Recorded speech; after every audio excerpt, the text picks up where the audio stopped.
Sir ನಮಸ್ಕಾರ.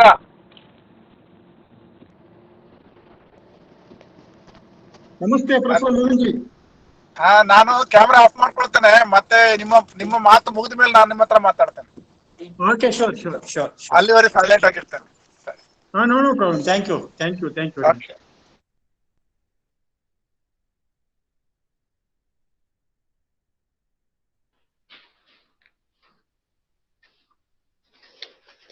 ನಮ್ಮ ಈ ಸಾಹಿತ್ಯ ಸರಣಿ ಕಾರ್ಯಕ್ರಮಕ್ಕೆ ಬಂದಿರುವ ಎಲ್ಲರಿಗೂ ಆತ್ಮೀಯ ಸ್ವಾಗತ. ಕನ್ನಡ ಭಾಷೆ ಕೇವಲ ಒಂದು ಸಂವಹನ ಮಾಧ್ಯಮವಲ್ಲ, ಬದಲಾಗಿ ನಾವಾಡುವ ಉಸಿರು, ನಮ್ಮ ಭಾವನೆಗಳ ಹುಟ್ಟು, ನಮ್ಮ ಸಂಸ್ಕೃತಿ, ನಮ್ಮ ನೆಲಜಲ, ನಮ್ಮ ಸ್ವಾಭಿಮಾನ ಎಂಬ ಮಾತಿನಂತೆ ಕನ್ನಡವೇ ಕನ್ನಡಿಗರ ಅಭಿಮಾನ. ಕನ್ನಡವನ್ನು ವಿಶ್ವದೆಲ್ಲೆಡೆ ಪಸರಿಸುವಲ್ಲಿ ಕನ್ನಡ ಸಾಹಿತಿಗಳ ಕೊಡುಗೆ ಅನನ್ಯ. ಕನ್ನಡ ಎಂದಾಗ ಕಾಸರಗೋಡು ಬೇರೆಯಾಗುವುದಿಲ್ಲ. ಕಯ್ಯಾರರು, ಗೋವಿಂದ ಪೈ, ಪಾರ್ತಿ ಸುಬ್ಬರಂತವರಿಗೂ ಜನ್ಮ ನೀಡಿದ ಭೂಮಿಯೇ ಈ ನಮ್ಮ ಕಾಸರಗೋಡು. ಕಾಸರಗೋಡಿನ ಕನ್ನಡತನದ ಸಮೃದ್ಧಿಯ ಶೋಭೆಗೆ ನಮ್ಮ ಕನ್ನಡ ವಿಭಾಗದ ಕಿರುಕಾಣಿಕೆ ಈ ಸಾಹಿತ್ಯಯಾನ ಸರಣಿ ಕಾರ್ಯಕ್ರಮ. ಸಾಹಿತ್ಯಯಾನವು ತನ್ನ 4 ಕಾರ್ಯಕ್ರಮಗಳನ್ನು ಕಳೆದ 4 ವಾರಗಳಿಂದ ನಿರಂತರವಾಗಿ ಮುಂದುವರಿಸಿಕೊಂಡು ಬಂದಿದೆ. ಕನ್ನಡ ಮನಸ್ಸುಗಳ ಆಶೀರ್ವಾದ, ಅನುಗ್ರಹ, ಶುಭ ಹಾರೈಕೆಗಳಿಂದ ಸಂಪನ್ನಗೊಂಡಿತು. ಇದೀಗ 5ನೇ ಸರಣಿ ಕಾರ್ಯಕ್ರಮದಲ್ಲಿ ನಾವಿಂದು ಸೇರಿದ್ದೇವೆ. ಕಾಸರಗೋಡಿನ ಕನ್ನಡ ರಂಗಭೂಮಿಯ ಕುರಿತಾದ ಈ ಕಾರ್ಯಕ್ರಮ ನಮ್ಮ ತಾಯ್ನೆಲದ ಕುರಿತಾದ ಕಾರ್ಯಕ್ರಮವೂ ಹೌದು. ಈ ಸಂಜೆಯಲ್ಲಿ ಸಾಹಿತ್ಯಯಾನ ಕಾರ್ಯಕ್ರಮದಲ್ಲಿ ಭಾಗವಹಿಸಲು ಬಂದಿರುವ ಎಲ್ಲ ಕನ್ನಡದ ಮನಸ್ಸುಗಳನ್ನು ಸ್ವಾಗತಿಸಲು ಬರುತ್ತಿದ್ದಾರೆ ನಮ್ಮ ವಿಭಾಗದ ವಿದ್ಯಾರ್ಥಿನಿ ನಿವೇದಿತಾ ಬಿ ಅವರು. ಎಲ್ಲರಿಗೂ ನಮಸ್ತೆ. ಈ ಸಂಜೆಯ ಸೊಬಗಿಗೆ ಇನ್ನಷ್ಟು ರಂಗು ನೀಡಲು ಸಜ್ಜಾಗುತ್ತಿದೆ ನಮ್ಮ ಕನ್ನಡ ವಿಭಾಗ. ಈ ಸಂಜೆಯಲ್ಲಿ ಸಾಹಿತ್ಯಯಾನ ಕಾರ್ಯಕ್ರಮಕ್ಕೆ ಪಾಲ್ಗೊಳ್ಳಲು ಆಗಮಿಸಿರುವ ಎಲ್ಲಾ ಆದರಣೀಯ ಅತಿಥಿಗಳಿಗೆ, ಸಂಪನ್ಮೂಲ ವ್ಯಕ್ತಿಗಳಿಗೆ, ಗುರು ಹಿರಿಯರಿಗೆ ಸ್ವಾಗತ ಕೋರಲು ಸಂತೋಷವಾಗುತ್ತದೆ. ಸಾಹಿತ್ಯಯಾನ ಸರಣಿ ಕಾರ್ಯಕ್ರಮದ 5ನೇ ಕಾರ್ಯಕ್ರಮದ ವಿಷಯ ಕಾಸರಗೋಡು ಹವ್ಯಾಸಿ ರಂಗಭೂಮಿ.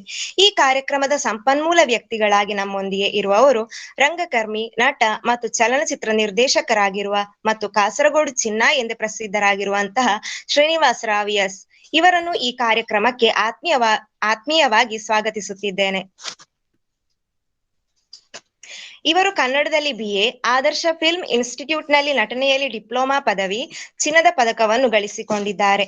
1969ರಲ್ಲಿ ತಾಳಿ ಕಟ್ಟೋಕೆ ತಯಾರ್ ಕನ್ನಡ ನಾಟಕದಲ್ಲಿ ಅಭಿನಯಿಸುವ ಮುಖಾಂತರ ರಂಗ ಪ್ರವೇಶ ಮಾಡಿ ಕನ್ನಡ, ತುಳು, ಮಲಯಾಳ, ಕೊಂಕಣಿ, ಇಂಗ್ಲಿಷ್ ಮುಂತಾದ ಭಾಷೆಗಳ 400ಕ್ಕೂ ಮಿಕ್ಕ ನಾಟಕಗಳಲ್ಲಿ ಅಭಿನಯವನ್ನು ಮಾಡಿದ್ದು ಇವರ ರಂಗಭೂಮಿಯ ಸಾಧನೆಯಾಗಿದೆ. ನಿರೂಪಕರಾಗಿಯೂ, ಆಕಾಶವಾಣಿಯಲ್ಲಿಯೂ, ದೂರದರ್ಶನದಲ್ಲಿ, ಕಿರು ಚಲನಚಿತ್ರದಲ್ಲಿ ತಮ್ಮನ್ನು ಸಕ್ರಿಯವಾಗಿ ತೊಡಗಿಸಿಕೊಂಡವರು. ಅಭಿವ್ಯಕ್ತಿ, ಮೂಡ್, ಎಕ್ಸ್ಪ್ರೆಷನ್ ಎಂಬ ಪೂರ್ಣ ಪ್ರಮಾಣದ ಮೂಕಾಭಿನಯವನ್ನು ಕೇರಳ, ಕರ್ನಾಟಕ, ಮಹಾರಾಷ್ಟ್ರ ರಾಜ್ಯಗಳಲ್ಲಿ 400ಕ್ಕಿಂತಲೂ ಹೆಚ್ಚಿನ ಪ್ರದರ್ಶನವನ್ನು ನೀಡಿದ್ದಾರೆ. ಹಾಗೆಯೇ ಪೂರ್ಣಾವಧಿ ಮೂಕಾಭಿನಯವನ್ನು ಗಲ್ಫ್ ರಾಷ್ಟ್ರಗಳಲ್ಲಿ ಅಭಿನಯಿಸಿ ನಿರ್ದೇಶಿಸಿದ ಮೊದಲ ಭಾರತ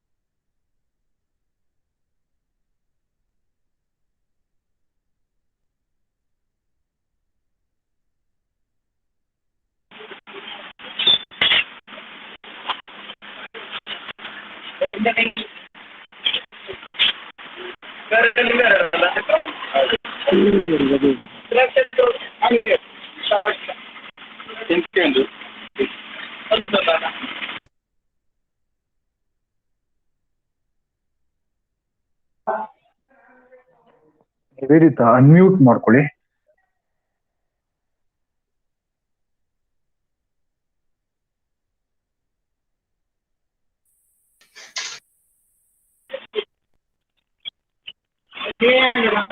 ನಿವೇದಿತಾ ಅನ್ಮ್ಯೂಟ್ ಮಾಡ್ಕೊಳ್ಳಿ.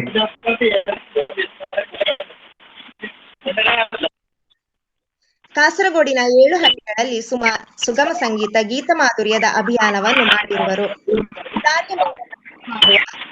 ನಂತರ ರಂಗಭೂಮಿಯಲ್ಲಿ ಹೊಸ ಕಾಸರಗೋಡಿನ ವಿಧಾನಸೌಧದ ತನಕ 108 ಪ್ರದರ್ಶನಗಳನ್ನು ಮಾಡಿರುವರು. ಗೀತ ಸಂಗೀತ ರಥದ ಅಭಿಯಾನ ಕಾಸರಗೋಡಿನ 7 ಹಳ್ಳಿಗಳಲ್ಲಿ ತನು ಕನ್ನಡ, ಮನ ಕನ್ನಡ, ಕನ್ನಡ ಭಕ್ತಿ ಭಾವ, ಜನಪದ ಗೀತೆಗಳ ಅಭಿಯಾನವನ್ನು ನಡೆಸಿರುವರು. ಚಲನಚಿತ್ರದಲ್ಲಿ ಅಭಿನಯಿಸಿದ ಇವರು ಉತ್ತಮ ಚಲನಚಿತ್ರ ನಿರ್ದೇಶಕರಾಗಿ ಕೂಡ ಪ್ರಶಸ್ತಿಯನ್ನು ಗಳಿಸಿಕೊಂಡಿರುವರು. ಹಾಗೆ ಇವರಿಗೆ ಹಲವಾರು ಸನ್ಮಾನಗಳು ಕೂಡ ಸಿಕ್ಕಿರುತ್ತದೆ. ಹಲವಾರು ಕಾರ್ಯಕ್ರಮಗಳನ್ನು ಸಂಘಟಿಸಿರುತ್ತಾರೆ. ಗಡಿ ಪ್ರದೇಶವಾದ ಕಾಸರಗೋಡಿನಲ್ಲಿ ಶಾಲೆ ಕಾಲೇಜುಗಳಲ್ಲಿ ಮಕ್ಕಳಿಗಾಗಿ ಅಸಂಖ್ಯಾತ ಸಾಂಸ್ಕೃತಿಕ ಸಾಹಿತ್ಯಿಕ ಕಾರ್ಯಕ್ರಮಗಳನ್ನು ಸಂಘಟಿಸುತ್ತಿದ್ದಾರೆ. ರಂಗಕರ್ಮಿ, ನಟ, ಚಲನಚಿತ್ರ ನಿರ್ದೇಶಕರಾಗಿ ಅನನ್ಯ ಕೊಡುಗೆ ನೀಡುತ್ತಾ ಬಂದಿರುವ ಇವರು ಈ ಕಾರ್ಯಕ್ರಮದಲ್ಲಿ ಇರುವುದು ನಮ್ಮೆಲ್ಲರ ಹೆಮ್ಮೆ. ಮತ್ತೊಮ್ಮೆ ಈ ಕಾರ್ಯಕ್ರಮಕ್ಕೆ ಆತ್ಮೀಯವಾದ ಸ್ವಾಗತವನ್ನು ಬಯಸ್ತಾ ಇದ್ದೇನೆ. ಅದೇ ರೀತಿಯಲ್ಲಿ ಕೇರಳ ಕೇಂದ್ರೀಯ ವಿಶ್ವವಿದ್ಯಾಲಯ ಪೆರಿಯ ಕಾಸರಗೋಡು ಶಿಕ್ಷಣ ವಿಭಾಗದಲ್ಲಿ ಸೇವೆ ಸಲ್ಲಿಸುತ್ತಿರುವ ಪ್ರೊಫೆಸರ್ ಅಮೃತ್ ಜಿ ಕುಮಾರ್ ಮುಖ್ಯ ಅತಿಥಿಗಳಾಗಿ ನಮ್ಮ ಕಾರ್ಯಕ್ರಮದಲ್ಲಿ ಇರುತ್ತಾರೆ.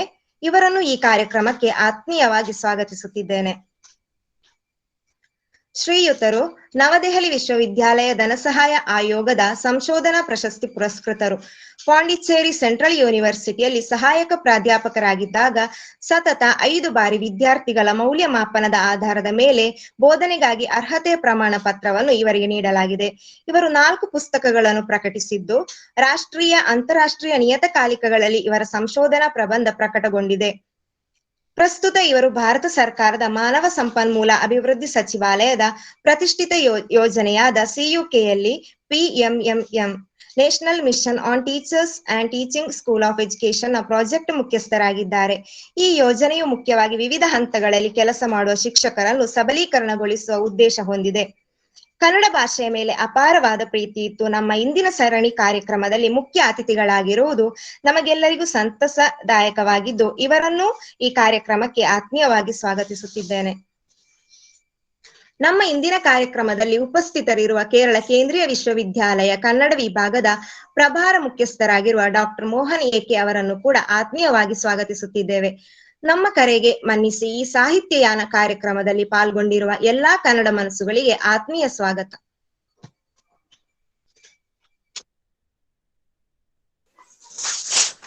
ಸ್ವಾಗತ ಕೋರಿದ ನಿವೇದಿತಾ ಬಿ ಅವರಿಗೂ ಕೂಡ ಈ ಕಾರ್ಯಕ್ರಮಕ್ಕೆ ಸ್ವಾಗತ.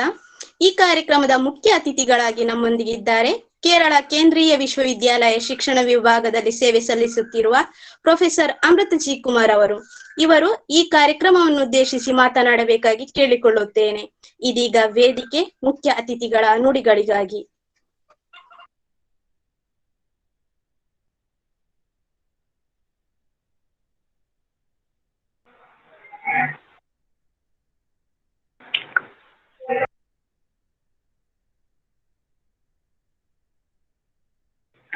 Amrit sir. Oh, it's my turn. I'm sorry because I couldn't understand it properly. Dear respected Chinna Kasargodji, our my colleague and my CUK family member Dr. Mohan sir, other respected faculty members and senior scholars I could see on this screen. And dear students of Kannada department in Central University of Kerala and maybe from across Karnataka. In fact, it's a real honor for me to be here in this platform. I would say that the only illiterate person in this particular group is me. I am the only illiterate person in Kannada in this particular group. But one thing is very, very clear. I have, a fond of reading the literature, cutting across the languages in Malayalam, in English, and of course I've come across several works which are been translated into Malayalam from Kannada. Works of Anandamurthy and then Bhujangayan's Dashavadara are some of the works which I have come across from Kannada. Some of the wonderful works which I liked very much. Bhujangayan's Dashavadara is one of the books which I like very much, which is got a translation in Malayalam. I'm really privileged to be here in this particular group, in this program organized by Kannada department. In fact, Kannada department is the youngest department in our university. Unfortunately, could not make a take off in a proper atmosphere, because by the time they started, the lockdown corona has come up and lockdown has started, and as a result, I think there was certain hazels in the running of the program. And I am sure that after Dr. Mohan sir taking up the charge of this Kannada department, I could see certain vibrancies and dynamisms in the department's functioning. I could see here and there that Kannada department is the name is figuring in many places in the different places I could see. So that itself is a great sign. Art and literature is an important area. I told you I would like to read with, I would like to, even like to talk about hours and hours together. Though my area is education and economics, I really love to read all kinds of art and literature.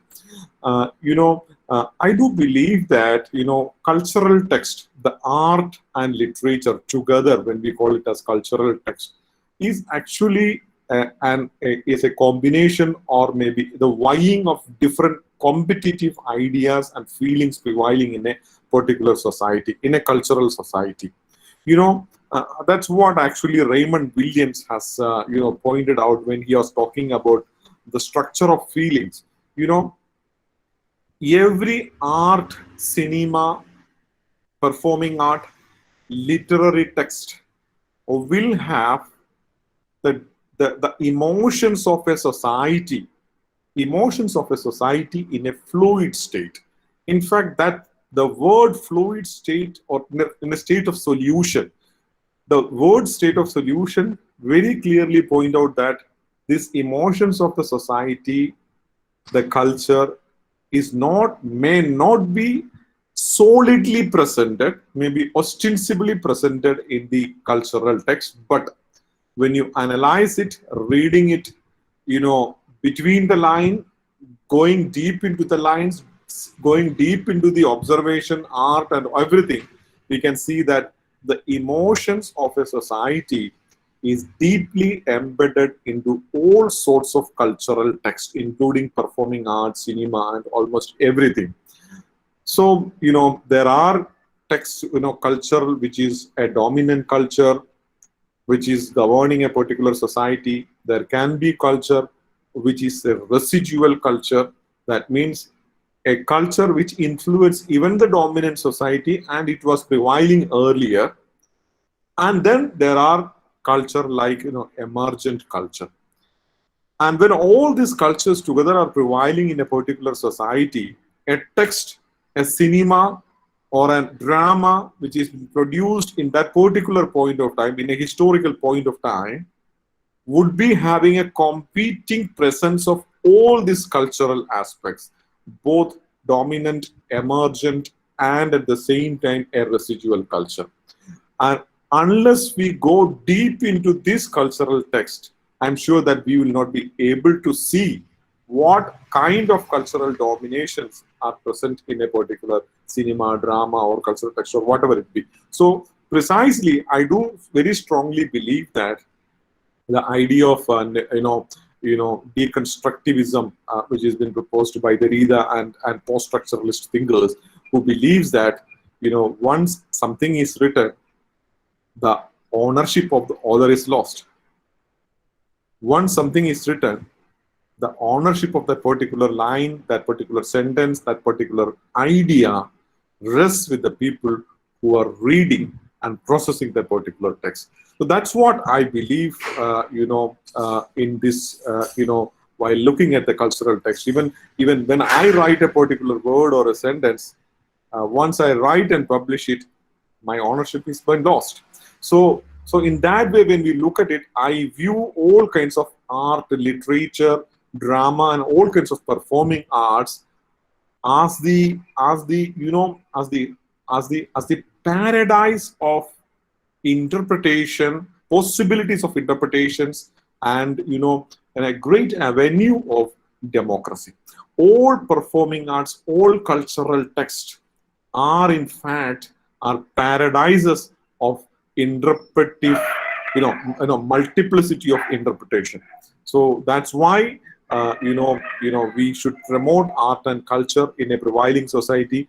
Unless and until a cultural text, including the performing arts and cinema, is not being prevailing in a society, the voices of the different layers of the culture will never come out of that particular society. So literature and drama and art and cinema, all these kind of cultural texts have a very critical and significant role in showcasing the emotions of a society.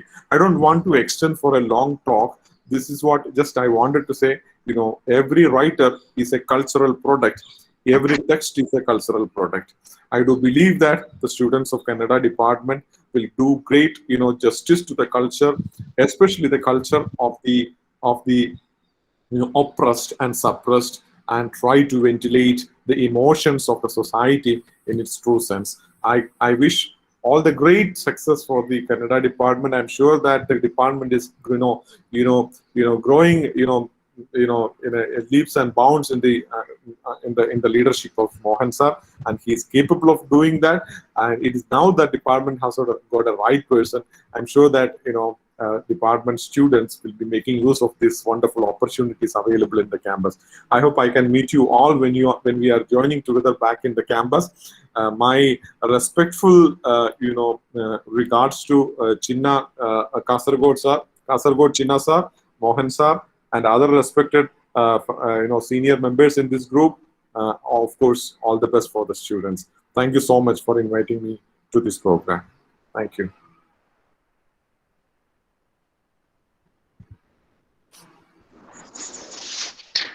ಈ ಕಾರ್ಯಕ್ರಮಕ್ಕೆ ಶುಭ ಹಾರೈಸಿದ Amrit sir ಅವರಿಗೆ ವಂದನೆಗಳು.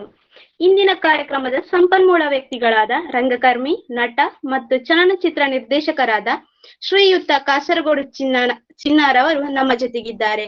ಇವರು ಕಾಸರಗೋಡು ಹವ್ಯಾಸಿ ರಂಗಭೂಮಿ ಎಂಬ ವಿಷಯದ ಕುರಿತು ಉಪನ್ಯಾಸವನ್ನು ನೀಡಲಿದ್ದಾರೆ.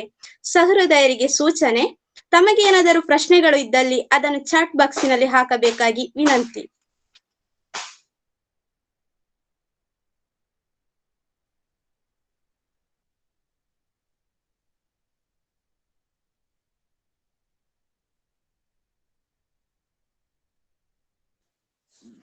ಇದೀಗ ವೇದಿಕೆ ಕಾಸರಗೋಡು ಚಿನ್ನಾರವರಿಗೆ.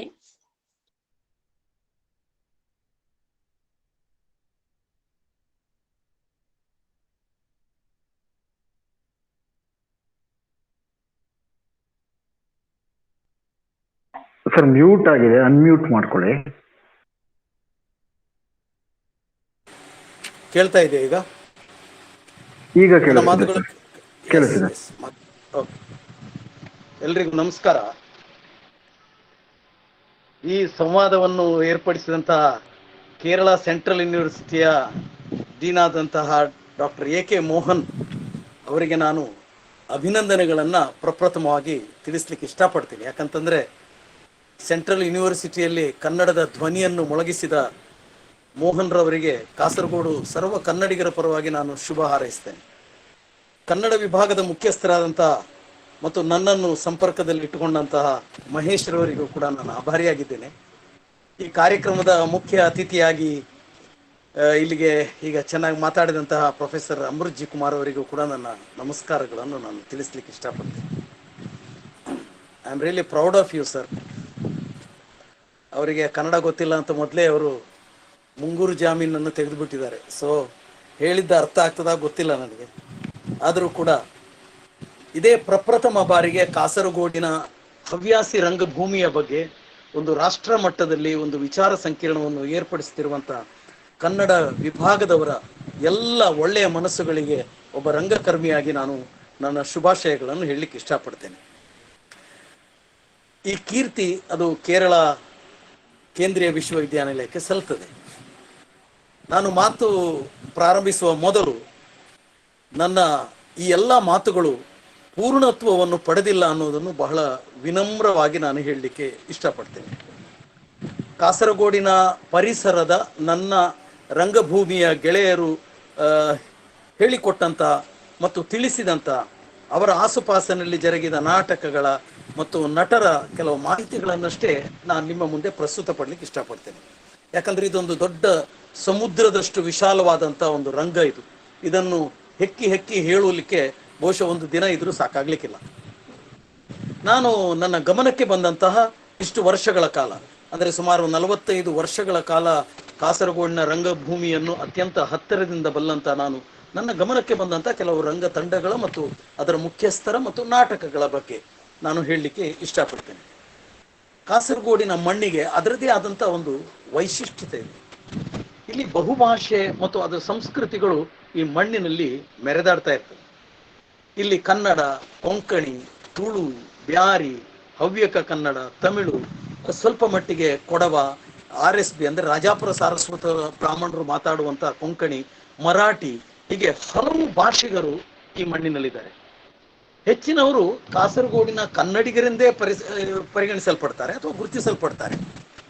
1956ರಲ್ಲಿ ಭಾಷಾವಾರು ಪ್ರಾಂತ್ಯ ರಚನೆಯಾದಾಗ ಕಾಸರಗೋಡು ಎಂಬ ಈ ಪವಿತ್ರವಾದ ಮಣ್ಣು ಅನ್ಯಾಯವಾಗಿ ಕೇರಳಕ್ಕೆ ಸೇರಿ ಹೋಗಿದೆ ಎಂದು ಈ ಎಲ್ಲ ಕನ್ನಡಿಗರ ಅಳಲು. ಈಗ ಭೌಗೋಳಿಕವಾಗಿ ನಾವು ಕೇರಳದ ಭಾಗವಾಗಿದ್ರೂ ಕೂಡ ಇಲ್ಲಿನ ಮಣ್ಣಿನ ಸಂಸ್ಕೃತಿ ಕನ್ನಡದೇ ಆಗಿದೆ ಅನ್ನೋದನ್ನು ಅಭಿಮಾನದಿಂದ ಹೇಳಲಿಕ್ಕೆ ಇಷ್ಟಪಡ್ತೇನೆ. ಕಾಸರಗೋಡಿನಲ್ಲಿ ಅಂದರೆ ನಮ್ಮ ಮಂಜೇಶ್ವರದ ಗಡಿ ಭಾಗದಿಂದ ಮೊದಲುಗೊಂಡು ಪಕ್ಕದ ಪಯಸ್ವಿನಿ ನದಿಯವರೆಗೆ ಸುಮಾರು 200ರಿಂದ 250 ರಂಗತಂಡಗಳಿವೆ.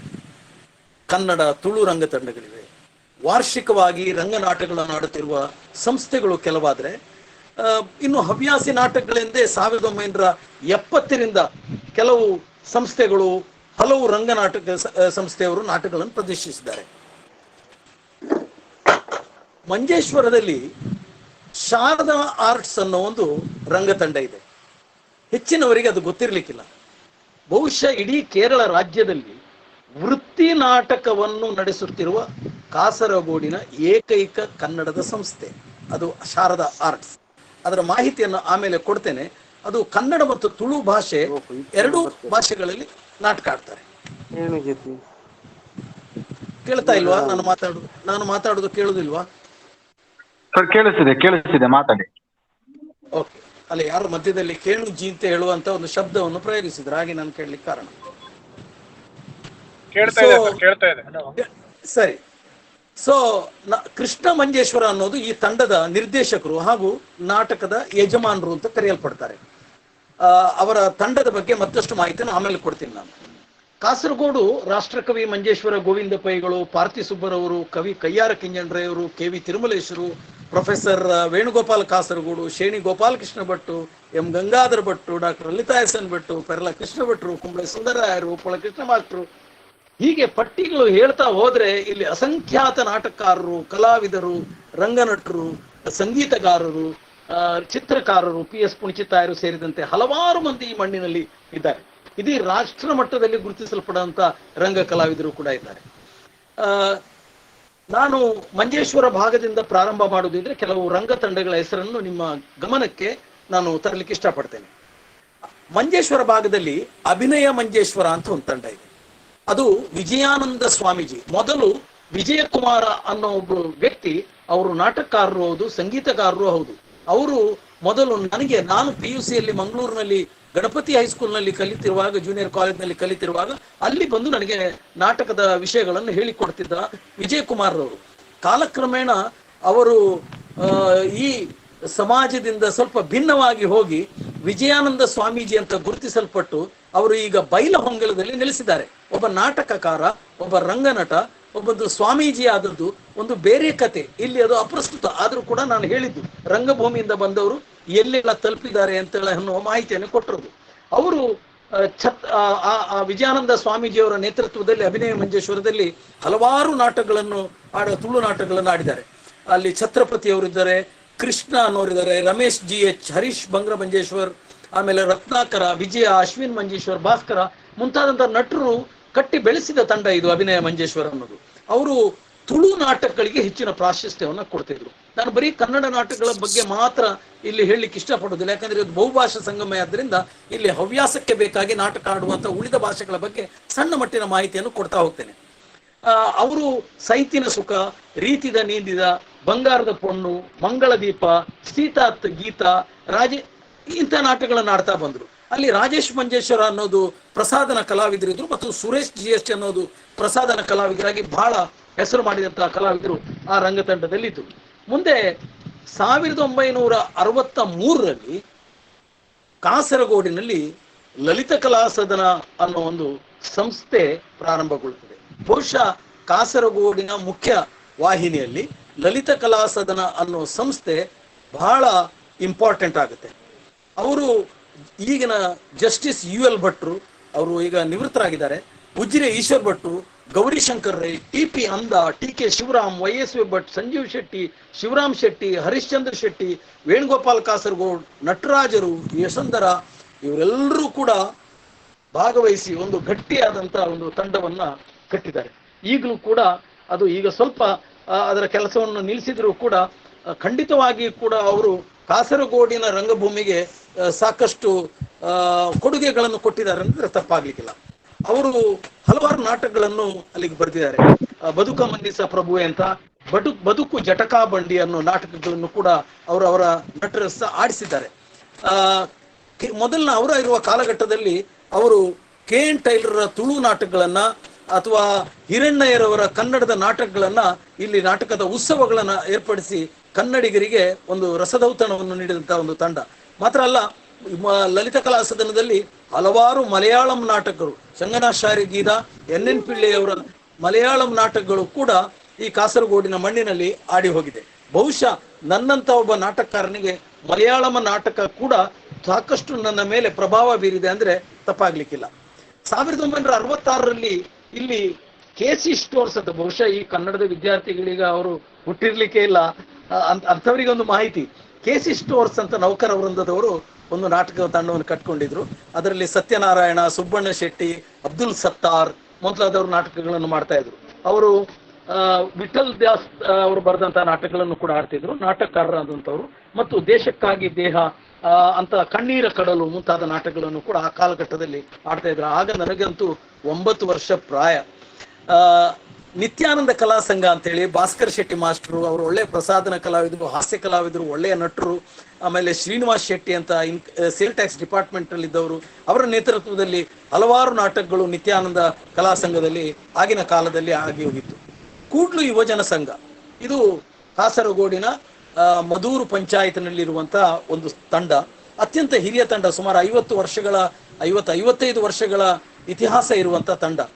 ರಾಘವ್ ಮಾಸ್ಟರ್, ಪುರುಷೋತ್ತಮ ದೇವಾಂಗ, ರಾಘವ್ ಮಾಸ್ಟರ್, ರಾಘವ್ ಮರ್ಚೆಂಟ್, ಬಾಲಕೃಷ್ಣ ಅಗ್ಗಿತಾಯ, ಆಮೇಲೆ ರಾಮಯ್ಯ ಶೆಟ್ಟಿ, ರಘು ಮೀಪುಗುರಿ, ಬಾಲಕೃಷ್ಣ ಬದಿಯಡ್ಕ, ಜಯಪಲ್ಯಾಯ, ಮಾಧವ್ ಮಾಸ್ಟರ್, ವಿಠಲ್ ಬಲ್ಲಾಳ್, ರಮೇಶ, ಹೀಗೆ ಚಂದ್ರಹಾಸ, ಇವರೆಲ್ಲರೂ ಸೇರಿಕೊಂಡು ಆಗಿನ ಕಾಲದಲ್ಲಿ ನಾಟಕಗಳನ್ನು ವರ್ಷಕ್ಕೆ 1-2 ನಾಟಕಗಳನ್ನು ಆಡ್ತಾ ಇದ್ರು. ನಾನು ಯಾಕೆ ಹೇಳಿದೆ ಅಂದ್ರೆ, ಆಗ ಈ ಟಿವಿಯ ಮಾಧ್ಯಮಗಳಾಗ್ಲಿ ಅಥವಾ ಬೇರೆ ಮನೋರಂಜನಾ ಕಾರ್ಯಕ್ರಮಗಳು ಇರಲಿಲ್ಲ. ಆಗಿನ ಕಾಲಘಟ್ಟದಲ್ಲಿ ರಂಗಭೂಮಿ ಇತ್ತು. ರಾತ್ರಿ ನಾಟಕಗಳನ್ನು ಆಡ್ಲಿಕ್ಕೆ ಶುರು ಮಾಡಿದ್ರೆ ಬೆಳಗಿನ ಜಾವ ತರಗ ನಾಟಕ ಮಾಡ್ತಾ ಇದ್ವಿ. ಪುತ್ತಿ ಅನ್ನೋ ಒಂದು ಗ್ರಾಮೀಣ ಪ್ರದೇಶದಲ್ಲಿ ನಾನು ಕೂಡ ಒಂದು ನಾಟಕವನ್ನು ಮಾಡ್ಲಿಕ್ಕೆ ಹೋದಾಗ, ನಾವು ರಾತ್ರಿ 12:30-1 ಗಂಟೆಗೆ ಈ ನಾಟಕವನ್ನು ನಿಲ್ಲಿಸಿದಾಗ ಅಲ್ಲಿಯ ಜನರು ಬಂದು ಗ್ರೀನ್ ರೂಮಿಗೆ ಅಂದ್ರೆ ಪ್ರಸಾದನ ಕೊಠಡಿಗೆ ಬಂದು ನಮಗೆ ಜೋರ್ ಮಾಡಿ, ಬೆಳಗಿನವರೆಗೆ ನಾಟಕ ಆಡ್ಬೇಕು ನೀವು, ನಾವು ಹೇಗೆ ಮಧ್ಯರಾತ್ರಿಯಲ್ಲಿ ಮನೆಗೆ ಹೋಗುದು ಅಂತ ಜೋರ್ ಮಾಡಿಸಿ, ಆ ನಂತರ ನಮ್ಮ ಯಥಾ ಪ್ರಕಾರ ಡ್ಯಾನ್ಸ್ಗಳನ್ನು, ಅದು ಮಿಮಿಕ್ರಿ, ಜೋಕ್ಗಳನ್ನು ಹೇಳ್ತಾ 5:30 ಗಂಟೆಗಳ ಕಾಲದವರೆಗೆ ನಾನು ಮಾಡಿದ ನೆನಪಿದೆ. ಅಂದ್ರೆ ಮೊದಲಿನ ಕಾಲದಲ್ಲಿ ರಾತ್ರಿ ಚಾಪೆ ಇಟ್ಕೊಂಡೇ ಬರ್ತಿದ್ರು, ಬೆಳಗಿನವರೆಗೆ ನಾಟಕಗಳನ್ನು ನೋಡಬೇಕು ಅನ್ನೋದು. ಅಂತಹ ಕೂಡ್ಲು ಯೋಜನಾ ಸಂಘದ ನಾಟಕಗಳೆಲ್ಲ ಹೆಣ್ಣು ಹೊನ್ನು ಮಣ್ಣು, ರಕ್ತದಾನ, ಮಾತೃವಾತ್ಸಲ್ಯ, ಬಯ್ಯ ಮಲ್ಲಿಗೆ, ಸತ್ತ ನೆರಳಿನ ಸುತ್ತ, ಗಾಳಿಗೆ ತಿಕ್ಕಿನ ತುರ್ಡರ್, 60ನ ಕೋಲ ಮುಂತಾದ ನಾಟಕಗಳನ್ನು ಕೂಡ ಈ ಕೂಡ್ಲು ಯೋಜನಾ ಸಂಘದವರು ಏರ್ಪಡಿಸಿದ್ದಾರೆ. ಬಹುಶಃ ಕಾಸರಗೋಡಿನ ರಂಗಭೂಮಿಗೆ ಅವರ ಕೊಡುಗೆ ಕೂಡ ಕಡಿಮೆ ಏನಲ್ಲ. ವಿವೇಕಾನಂದ ಕಲಾ ಸಂಘ ಅಂತ ಕಾಸರಗೋಡಿನಲ್ಲಿ ಒಂದು ತಂಡ ಇತ್ತು. ಅದು ಅಷ್ಟು ಗಟ್ಟಿಯಾಗಿ ಏನು ಬೇರೂರ್ಲಿಲ್ಲ. ಗಂಗಾಧರ, ವಿಠಲ್ದಾಸ, ಪುಂಡ್ರಿಕಾಂತ ಒಳ್ಳೊಳ್ಳೆ ನಟರು ಆ ತಂಡದಲ್ಲಿ ಬಂದು ಹೋಗಿದ್ದಾರೆ. ಹಾಗೆ ಕೂಡ್ಲಿನಲ್ಲಿ ತರುಣ ಕಲಾ ವೃಂದ ಅಂತ ಹೇಳಿತ್ತು. ಈಗಿನ ನ್ಯಾಯವಾದಿಗಳು ಮತ್ತು ಹರಿದಾಸರು ಆಗಿರುವಂತಹ ಕೆ. ಮಾಬಲ್ ಶೆಟ್ಟಿ, ಚಟ್ಲ ರಾಮಯ್ಯ ಶೆಟ್ಟಿ, ಚಂದ್ರಶೇಖರ, ವಿಠಲ್ಗಟ್ಟು ಉಳಿಯ, ಲೋಕೇಶ್ ಉಳಿಯ, ಇವರೆಲ್ಲ ಈ ತಂಡದಲ್ಲಿದ್ರು. ಹಲವಾರು ನಾಟಕಗಳನ್ನು ಮಾಡಿದ್ದಾರೆ. ರವೀಂದ್ರ ಗಟ್ಟಿ, ಕುഞ്ഞിಕಣ್ಣ, ಶೀನಗಟ್ಟಿ ಆ ಕಾಲಘಟ್ಟದಲ್ಲೆಲ್ಲ ಅವರೆಲ್ಲ ಎಂಕಲ ಮದ್ಮೆನೋಡು, ಅಶ್ವತ್ಥಾಮ, ಬಯ್ಯ ಮಲ್ಲಿಗೆ ಮುಂತಾದ ನಾಟಕಗಳನ್ನ ಆಡಿ ಜನಮೆಚ್ಚಿ ಗಳಿಸಿದ್ದಾರೆ. ಶಿವಾಜಿ ಕೊಲ್ಯ ಅಂತ ಕಾಸರಗೋಡಿನಲ್ಲಿ ಮಧೂರು ಸಿದ್ಧಿವಿನಾಯಕ ದೇವಸ್ಥಾನ ಇರುವಂತ ಮಧೂರಿನಲ್ಲಿ ಶಿವಾಜಿ ಕೊಲ್ಯ ಅನ್ನೋ ಒಂದು ತಂಡ ಇತ್ತು. ಅವರು ಹಲವಾರು ನಾಟಕಗಳನ್ನ ಇಲ್ಲಿ ನಾಟಕವನ್ನ ಪ್ರದರ್ಶಿಸಿದ್ದಾರೆ. ಪ್ರತಿ ಅವರ ವಾರ್ಷಿಕೋತ್ಸವಕ್ಕೆ 1-2 ನಾಟಕಗಳನ್ನ ಅವರು ನೀಡಿದ್ದಾರೆ. ಮತ್ತು ಸಾಕಷ್ಟು ರಂಗನಟರನ್ನು ಕೂಡ ಅವರು ಈ ರಂಗಭೂಮಿಗೆ ಕೊಡುಗೆ ಕೊಟ್ಟಿದ್ದಾರೆ. ಸಹೋದರ ಕಲಾವೃಂದ ಅಂತ ಒಂದು ತಂಡ ಇತ್ತು. ಸುಂದರ್ ಶೆಟ್ಟಿ, ರಾಮಯ್ಯ ಶೆಟ್ಟಿ, ಅಂಗೂರು ಇವರ ನೇತೃತ್ವದಲ್ಲಿ ಇವರು ದೇವದಾಸಿ, ಆಗಿನ ಕಾಲದಲ್ಲಿ ಎಚ್ಚಮ್ಮ ನಾಯಕ ಮುಂತಾದ ನಾಟಕಗಳನ್ನು ಕಾಸರಗೋಡಿನಲ್ಲಿ ಪ್ರದರ್ಶಿಸಿದ್ದಾರೆ. ಮಿತ್ರ ಕಲಾವೃಂದ ಮಧೂರಿನಲ್ಲಿ ಒಂದು ರಂಗತಂಡ ಇದೆ. ಬಯ್ಯ ಮಲ್ಲಿಗೆ, ಗಾಳಿಗೆ ತಿಕ್ಕಿನ ತುಡರು, ಮರ್ಲೇದಿ, ಬೈರನ ಬದುಕು, ಕೌನ್ಸಿಲರ್ ಪೊಗ್ಗಣ್ಣ ಮುಂತಾದಂತಹ ನಾಟಕಗಳನ್ನು ಅವರು ಕೊಡುಗೆ ಕೊಟ್ಟಿದ್ದಾರೆ. ಸತೀಶ್ ನಾಯಕ್, ವಿಠಲ್ ಗಟ್ಟಿ ಪರಕಿಲ, ರಾಧಾಕೃಷ್ಣ ಶೆಟ್ಟಿ, ಚಂದ್ರಹಾಸ, ತಾರನಾಥ ಮಧೂರು ಸೇರಿದಂತೆ ಹಲವಾರು ನಟರು ಈ ರಂಗಭೂಮಿಯಲ್ಲಿ ಇಲ್ಲಿ ಬಂದು ಈಗಲೂ ಕೂಡ ಸಕ್ರಿಯವಾಗಿ ರಂಗಭೂಮಿಯಲ್ಲಿ ಕೆಲಸ ಮಾಡ್ತಾ ಇದ್ದಾರೆ. ಮಿತ್ರ ಕಲಾವೃಂದ ಅಂತ ಹೇಳಿ ತಾಳಿಪಡಪು, ಕಾಸರಗೋಡಿನ ನಗರ ಭಾಗಕ್ಕೆ ಎಂಟ್ರಿ ಆಗುವಾಗಲೇ ನಿಮಗೆ ಸಿಗುವಂತ ತಾಳಿಪಡಪು ಅನ್ನೋ ಒಂದು ಮೈದಾನದ ಪಕ್ಕದಲ್ಲಿ ನನ್ನನ್ನು ಸೇರಿದಂತೆ ಮಿತ್ರ ಕಲಾವೃಂದ ಅಂತ ಒಂದು ನಾಟಕ ತಂಡವನ್ನು ಆ ಕಾಲದಲ್ಲಿ ನಾವು ಮಾಡ್ಕೊಂಡಿದ್ವಿ. ಪುರುಷೋತ್ತಮ್ ಪೈಕ, ಗಣೇಶ, BN ಸುಬ್ರಹ್ಮಣ್ಯ, ಜಯಾನಂದ, ವಿಜಯ, ರಾಜಮೋಹನ್ ಶೆಟ್ಟಿ, ರಾಜಗೋಪಾಲ, ಕಾಳೋಜಿ, ಮಾಧವ, ವೇಣುಮಿತ್ರ ಸೇರಿದಂತೆ ಹಲವಾರು ಗೆಳೆಯರು ಏಪ್ರಿಲ್ 14ರಂದು ಆಗ ಫೈರ್ ಫೋರ್ಸ್ ಡೇ ಆಚರಿಸ್ತಾ ಇದ್ವಿ. ಅದರ ಪಕ್ಕದಲ್ಲಿ ಇರೋದ್ರಿಂದ ವರ್ಷಕ್ಕೆ ಒಂದೆರಡು ನಾಟಕಗಳನ್ನು ಬರೆದು ನಾವು ಅಲ್ಲಿ ಪ್ರದರ್ಶನ ಮಾಡ್ತಾ ಇದ್ವಿ. ಅಲ್ಲಿಂದಲೇ ಕಾಸರಗೋಡು ಥಿಯೇಟರ್ಸ್ ಅನ್ನೋ ಒಂದು ಬ್ರಾಂಚ್ ಅನ್ನ ನಾವು ಅಲ್ಲಿ ಓಪನ್ ಮಾಡಿಬಿಟ್ಟು ಫಸ್ಟ್ ಟೈಮ್ ಕಾಸರಗೋಡಿನ ಚರಿತ್ರೆಯಲ್ಲಿ ಚಲನಚಿತ್ರ ನಟರಾದಂಥ ಉದಯ್ ಕುಮಾರ್ರನ್ನ ಕಾಸರಗೋಡಿಗೆ ಕರೆಸಿ ಅವರನ್ನ ನಾಯಕ ಪಾತ್ರದಲ್ಲೂ ನಾನು ಉಪನಾಯಕ ಪಾತ್ರದಲ್ಲೂ ಕೆಥಾರ್ಸಿಸ್ ಅನ್ನೋ ಒಂದು ನಾಟಕದಲ್ಲಿ ಕಾಸರಗೋಡಿನಲ್ಲಿ ಆಜುಬಾಜಿನಲ್ಲಿ ಇರುವಂತ ಎಲ್ಲ ಒಳ್ಳೆಯ ನಟರುಗಳನ್ನ ಸೇರಿಸಿ ಪುರುಷೋತ್ತಮ್ ಪೈಕ ಬರೆದಂತ ಕೆಥಾರ್ಸಿಸ್ ನಾಟಕ ಕಾಸರಗೋಡಿನಲ್ಲಿ ಪ್ರಾರಂಭಗೊಂಡು ಕಾಸರಗೋಡು, ಮಂಗಳೂರು, ಶಿವಮೊಗ್ಗವರೆಗೆ ಕಾಸರಗೋಡಿನ ರಂಗಭೂಮಿಯ ಪ್ರದರ್ಶನವನ್ನು ನಾವು ಅಲ್ಲಿ ತೋರಿಸಿದ್ವಿ. ಆನಂತರ 1953ರಲ್ಲಿ ನನಗೊಂದು ನಿನ್ನೆ ಸಿಕ್ಕಿದ ಮಾಹಿತಿ ಇದು. ಕಾಸರಗೋಡಿನ ಪಕ್ಕದ ಬೇಕಲದಲ್ಲಿ ನಮ್ಮ ಶಾಂತ BK ಅನ್ನೋರ ಮದುವೆಯ ದಿನ, ಅದರ ಮುನ್ನಾ ದಿನ ರಾತ್ರಿ ಅಲ್ಲಿ ಜ್ವಾಲೆ ಮತ್ತು ತವಳವ ಸ್ವಾತಂತ್ರ್ಯ ಅನ್ನುವ ನಾಟಕವನ್ನ ಪ್ರದರ್ಶಿಸಿದ್ರು ಅವರ ಮನೆಯಲ್ಲಿ ಅಂತೇಳಿ ಅವರ ಮಗ BK ಪ್ರಕಾಶ್ ಅನ್ನೋರು ನನಗೆ ನಿನ್ನೆ ರಾತ್ರಿ ಮಾಹಿತಿ ಕೊಟ್ಟಿದ್ರು. ಅಂದ್ರೆ 1953ರಲ್ಲಿಯೂ ಕೂಡ ಕಾಸರಗೋಡಿನಲ್ಲಿ, ಅಂದ್ರೆ ಭಾಷಾವಾರು ಪ್ರಾಂತ್ಯ ರಚನೆ ಮೊದಲು ಕೂಡ ಕಾಸರಗೋಡಿನಲ್ಲಿ ಕನ್ನಡದ ನಾಟಕಗಳು ಪ್ರದರ್ಶನವಾಗಿತ್ತು. ಅಲ್ಲ, ಅಲ್ಲಿವರೆಗೆ ಮಲಯಾಳದ ಭಾಷೆಯ ಈ ಪ್ರಭಾವ ಇಲ್ಲಿ ಇರಲಿಲ್ಲ. ಮೊದಲು ಇದ್ದದ್ದೇ ತುಳು ಮತ್ತು ಕನ್ನಡ ಅಥವಾ ಕೊಂಕಣಿ ನಾಟಕ ಮಾತ್ರವೇ ಈ ಭಾಗದಲ್ಲಿ ಇತ್ತಲ್ಲದೆ ಇರಲಿಲ್ಲ. ಮಲಯಾಳಂ ನಾಟಕಗಳು ನನಗೆ ನೋಡಿದ ನೆನಪಿಲ್ಲ. ಆದರೆ ವೃತ್ತಿ ರಂಗಭೂಮಿಗೆ ಸಂಬಂಧಪಟ್ಟ ಹಾಗೆ ದೂರದ ಕೇರಳದ NN ಪಿಳ್ಳೆಯ ನಾಟಕ, ಶಂಗನಾಶೇರಿ ಗೀತಾ ಅವರ ನಾಟಕ ಕಾಸರಗೋಡಿನಲ್ಲಿ ಅದು ರಾಜಕೀಯ ಪ್ರೇರಿತವಾದಂತಹ ನಾಟಕಗಳದೆಲ್ಲ, ಅದರ ಸಬ್ಜೆಕ್ಟ್ಗಳೇ ರಾಜಕೀಯಕ್ಕೆ ಮೂಲವಾಗಿದ್ದದ್ದು. ಅಂತಹ ನಾಟಕಗಳನ್ನು ನಾವು ಕೂಡ ನೋಡಿದ್ದೇವೆ. ಹಾಸ್ಯ ನಾಟಕ NN ಪಿಳ್ಳೆ ಅವರದೆಲ್ಲ ನೋಡಿದ್ದೇನೆ, ಗಂಭೀರ ನಾಟಕಗಳನ್ನು ಕೂಡ ನೋಡಿದ್ದೇನೆ. ಅದರಿಂದ ಪ್ರಭಾವ ನಮಗಾಗಿರ್ಬೋದಲ್ಲದೆ ಈ ಮಣ್ಣಿನಲ್ಲಿ ಹವ್ಯಾಸಿ ರಂಗಭೂಮಿಗೆ ಸಂಬಂಧಪಟ್ಟ ಹಾಗೆ ಮಲಯಾಳಂ ತಂಡಗಳು ಒಂದೆರಡು ಹೀಗೆ ಇದ್ವೋ ಏನು, ಅಲ್ಲದೆ ಅವರು ಖಂಡಿತವಾಗಿ ಕನ್ನಡದಷ್ಟು ತುಳುವಷ್ಟು ಗಟ್ಟಿಯಾಗಿರ್ಲಿಲ್ಲ ಅನ್ನೋದು ನಗ್ನ ಸತ್ಯ. ಆ ನಂತರ ಗೀತಾ ವಿಹಾರ ಕಾಸರಗೋಡು, ಇದು ಕೂಡ ಸುಮಾರು 45 ವರ್ಷಗಳ ಕಾಲ, 45-50 ವರ್ಷಗಳ ಕಾಲ ಹಿಂದೆ ಇದ್ದಂತ ಸಂಸ್ಥೆ. ಅದು ಭಜನೆಗೆ ಬೇಕಾಗಿ ಪ್ರಾರಂಭಗೊಂಡಂತ ಸಂಸ್ಥೆ ಕೊನೆಗೆ ಕೊಂಕಣಿ ನಾಟಕಗಳನ್ನು ಪ್ರದರ್ಶಿಸಲಿಕ್ಕೆ ಪ್ರಾರಂಭ ಮಾಡಿತು.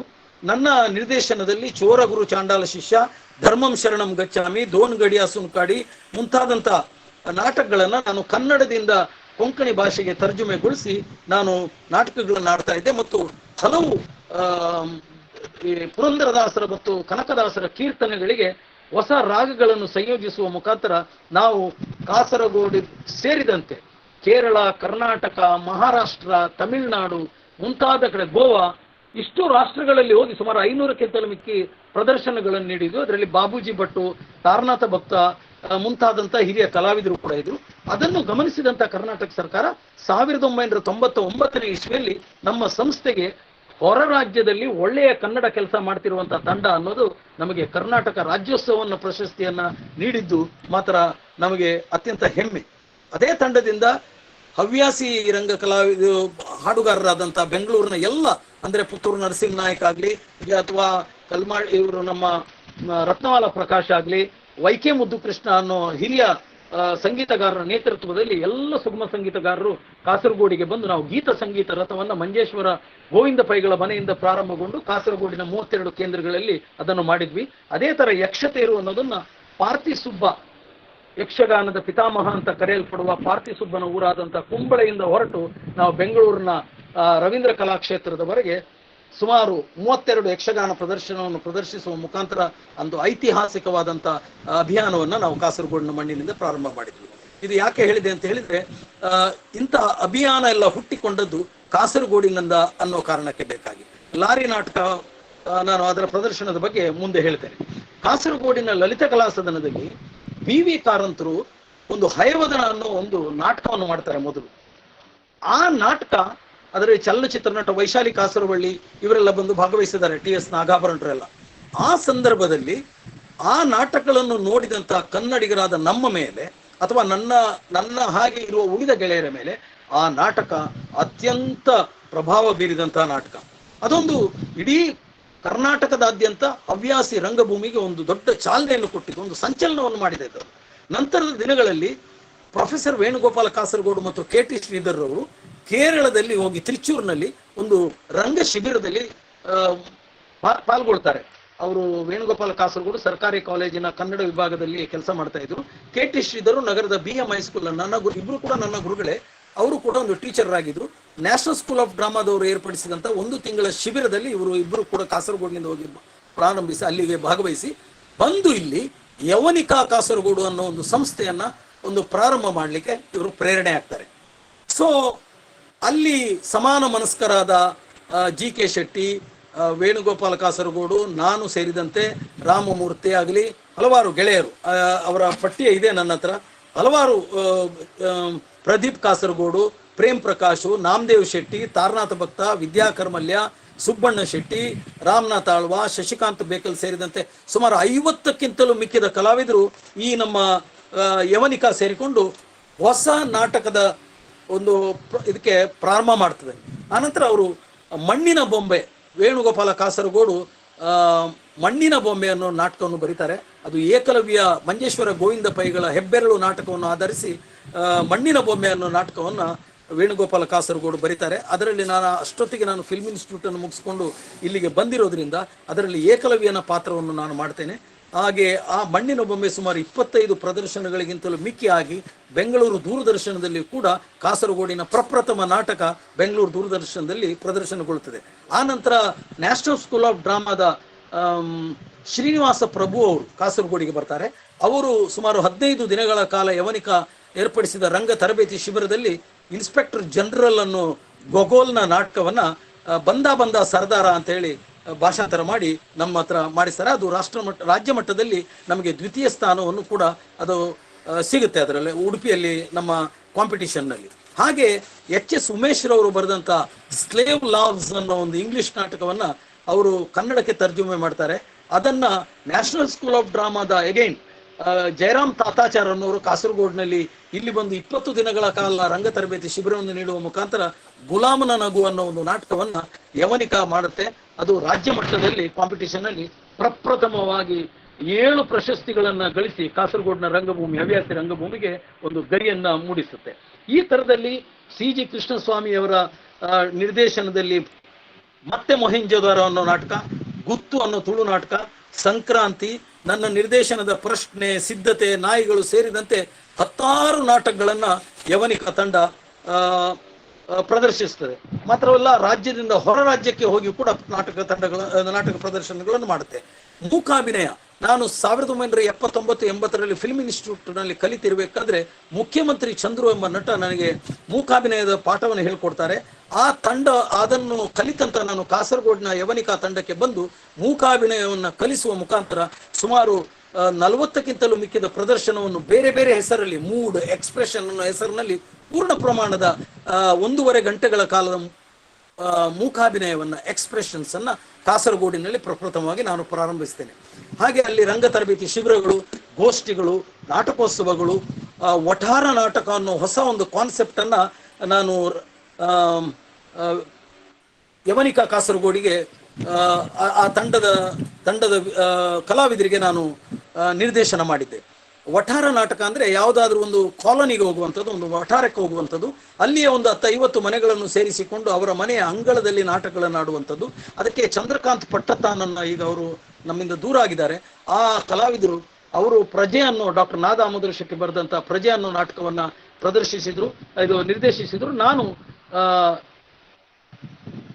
ಆ ಒಂದು ನಾಟಕವನ್ನು, ಒಂದು ಗಣಗಣ ರಾಜ್ಯ, ಶ್ರೀರಂಗರ ಗಣಗಣ ರಾಜ್ಯ ನಾಟಕವನ್ನು ನಾನು ನಿರ್ದೇಶನ ಮಾಡಿದೆ. ಸುಮಾರು 60ಕ್ಕಿಂತಲೂ ಮಿಕ್ಕ ಕಾಲೋನಿಗಳಲ್ಲಿ ಆ ಒಂದು ನಾಟಕವನ್ನು ಪ್ರದರ್ಶನ ಮಾಡಿ ಅದು ಒಂದು ವಠಾರ ನಾಟಕ ಅನ್ನೋ ಒಂದು ಕಾನ್ಸೆಪ್ಟ್ ಅನ್ನ ಇಡೀ ರಾಜ್ಯದ ಮಟ್ಟಕ್ಕೆ ಅದು ಸುದ್ದಿ ಆಯಿತು. ಇದರಲ್ಲಿ ತುಂಬಾ ಜನ ಕಲಾವಿದರು ಭಾಗವಹಿಸಿದ್ರು. ಒಟ್ಟಾರೆ ನಾಟಕಗಳಲ್ಲಿ ನಾವೊಂದು 15 ಜನರ ತಂಡ ಮನೆ ಮನೆಗಳಿಗೆ ಹೋಗಿ ನಾಟಕಗಳನ್ನು ಆಡುವಂತ ಪ್ರಕ್ರಿಯೆಯನ್ನು ಮಾಡಿದ್ವಿ.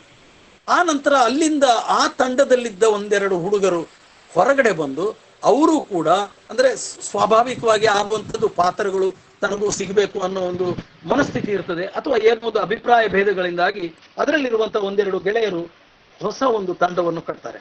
ಅದು ಕಾಸರಗೋಡಿನಲ್ಲಿ ಗಡಿನಾಡು ಕಲಾವಿದರು ಅನ್ನುವಂಥ ನಾಟಕದ ತಂಡ ಕಾಸರಗೋಡಿನಲ್ಲಿ ಹುಟ್ಟುತ್ತದೆ. ಎಲ್ಲ ನಮ್ಮ ಸಹೋದರರೇ, ಅಭಿಪ್ರಾಯ ವ್ಯತ್ಯಾಸಗಳು ಇರ್ಬೋದೇ ವಿನ ಅವರಲ್ಲಿ ಶತ್ರುತ್ವ ಯಾವಾಗಲೂ ಇಲ್ಲ. ಕಾಸರಗೋಡಿನ ಕನ್ನಡದ ನಾಟಕಗಳ ಬಗ್ಗೆ ಎಲ್ಲರೂ ಕೂಡ ಸಮಾನ ಮನಸ್ಸುಗಳು, ನಿತ್ಯವೂ ಕೂಡ ನಾವು ಸಿಕ್ಕಿ ಮಾತಾಡ್ತೇವೆ. ಆದರೆ ತಂಡ ಮಾತ್ರ ಬೇರೆ ಇಟ್ಕೊಂಡಿದ್ದಾರೆ ಅಷ್ಟೇ.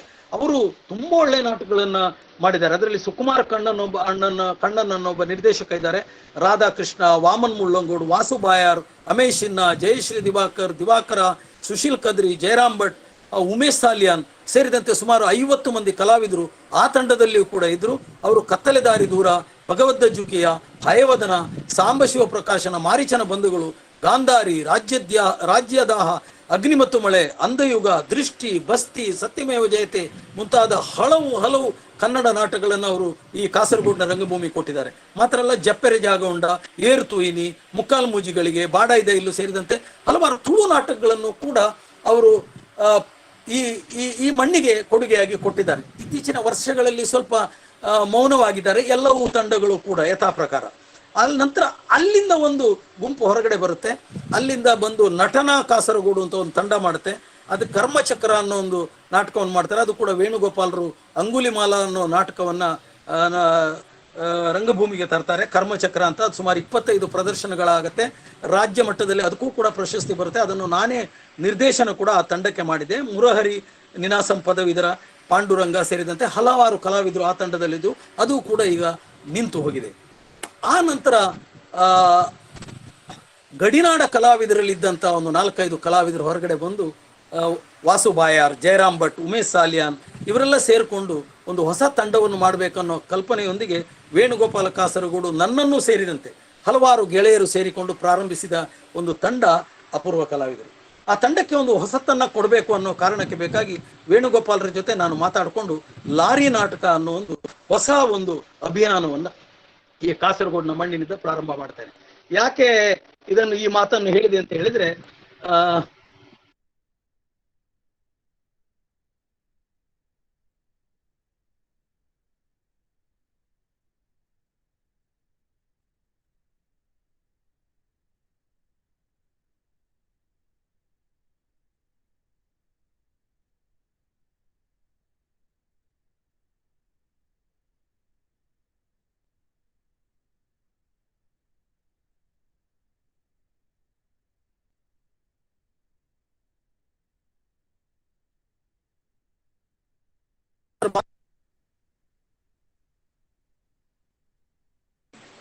ಹಲೋ, ಮಾತಾಡೋದು ಕೇಳ್ತೀಯಲ್ಲ?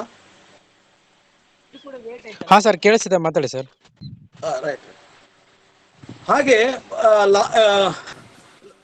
ಲಾರಿ ನಾಟಕದ ಒಂದು ಅಭಿಯಾನವನ್ನು, ಅಂದ್ರೆ ಒಂದು ದಿನ ನಾನು ರಸ್ತೆಯಲ್ಲಿ ಹೋಗುವಾಗ ಮಣ್ಣಿನ ಕಲ್ಲುಗಳನ್ನು ತಗೊಂಡು ಹೋಗುವಂತ ಖಾಲಿ ಲಾರಿಯನ್ನು ನೋಡ್ಕೊಂಡು ಒಂದು ಲಾರಿ ನಾಟಕದ ಒಂದು ಕಲ್ಪನೆಯೊಂದಿಗೆ ನಾಟಕವನ್ನ ಇದರ ಮೇಲೆ ಮಾಡಿದ್ರೆ ಏನಾಗುತ್ತೆ ಅಂತ ಹೇಳುವಂತ ಹುಚ್ಚು ಪ್ರಯತ್ನವನ್ನು ನಾನು ವೇಣುಗೋಪಾಲರ ಹತ್ರ ಹೇಳಿದಾಗ ಅವರು ನಕ್ಕಿದ್ದು ನಿಜ.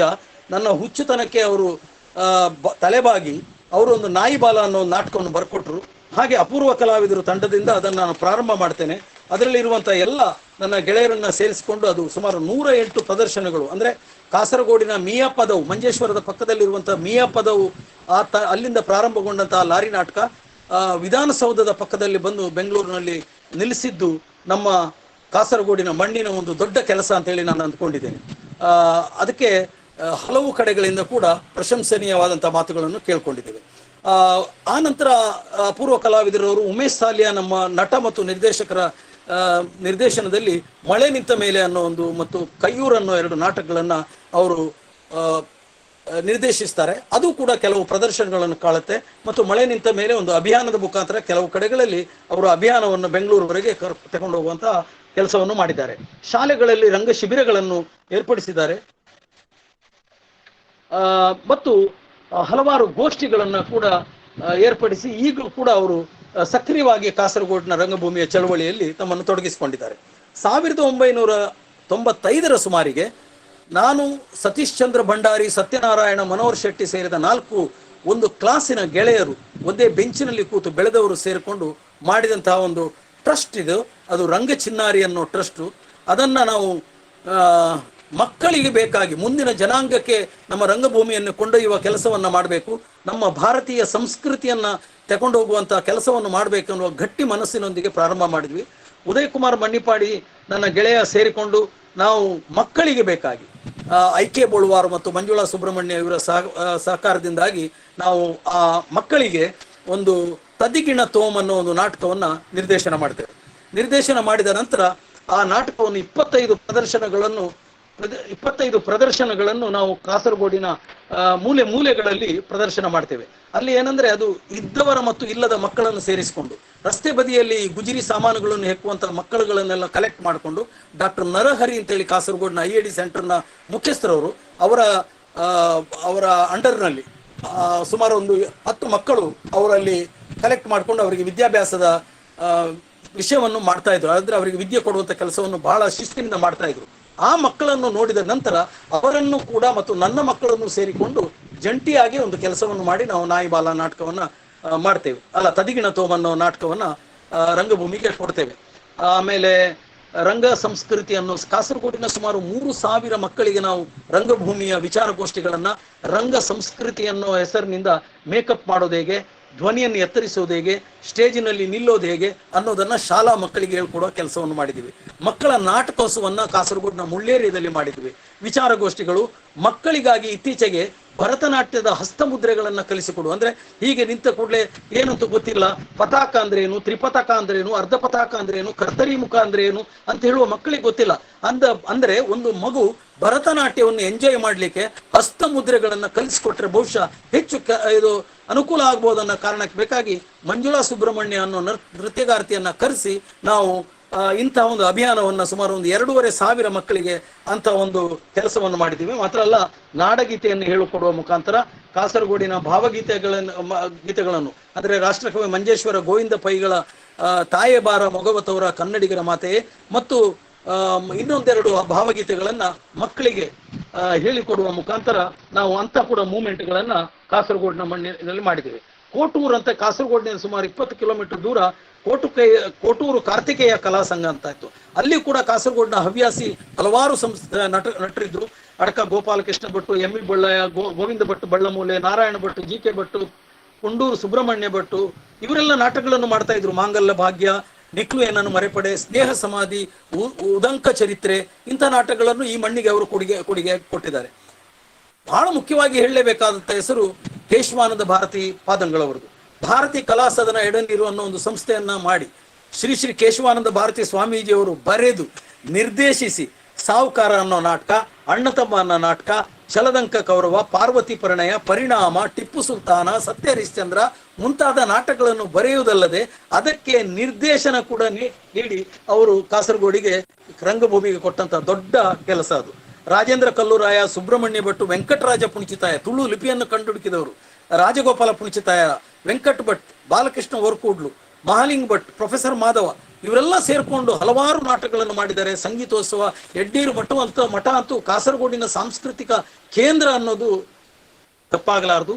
ಈಗ ಸಚ್ಚಿದಾನಂದ ಭಾರತಿ ಅವರ ಕಾಲ ನಂತರ ಈ ಎಡ್ನೀರು ಕೇಶವಾನಂದ ಭಾರತಿ ಸ್ವಾಮೀಜಿಯವರ ನಂತರ ಸಚ್ಚಿದಾನಂದ ಭಾರತಿ ಸ್ವಾಮೀಜಿಯವರು ಈಗ ಅಲ್ಲಿ ಇದ್ದಾರೆ. ಅವರು ಕೂಡ ಇದೇ ಪರಂಪರೆಯನ್ನ ಮುಂದುವರಿಸಿಕೊಂಡು ಹೋಗ್ತಾ ಇದ್ದಾರೆ.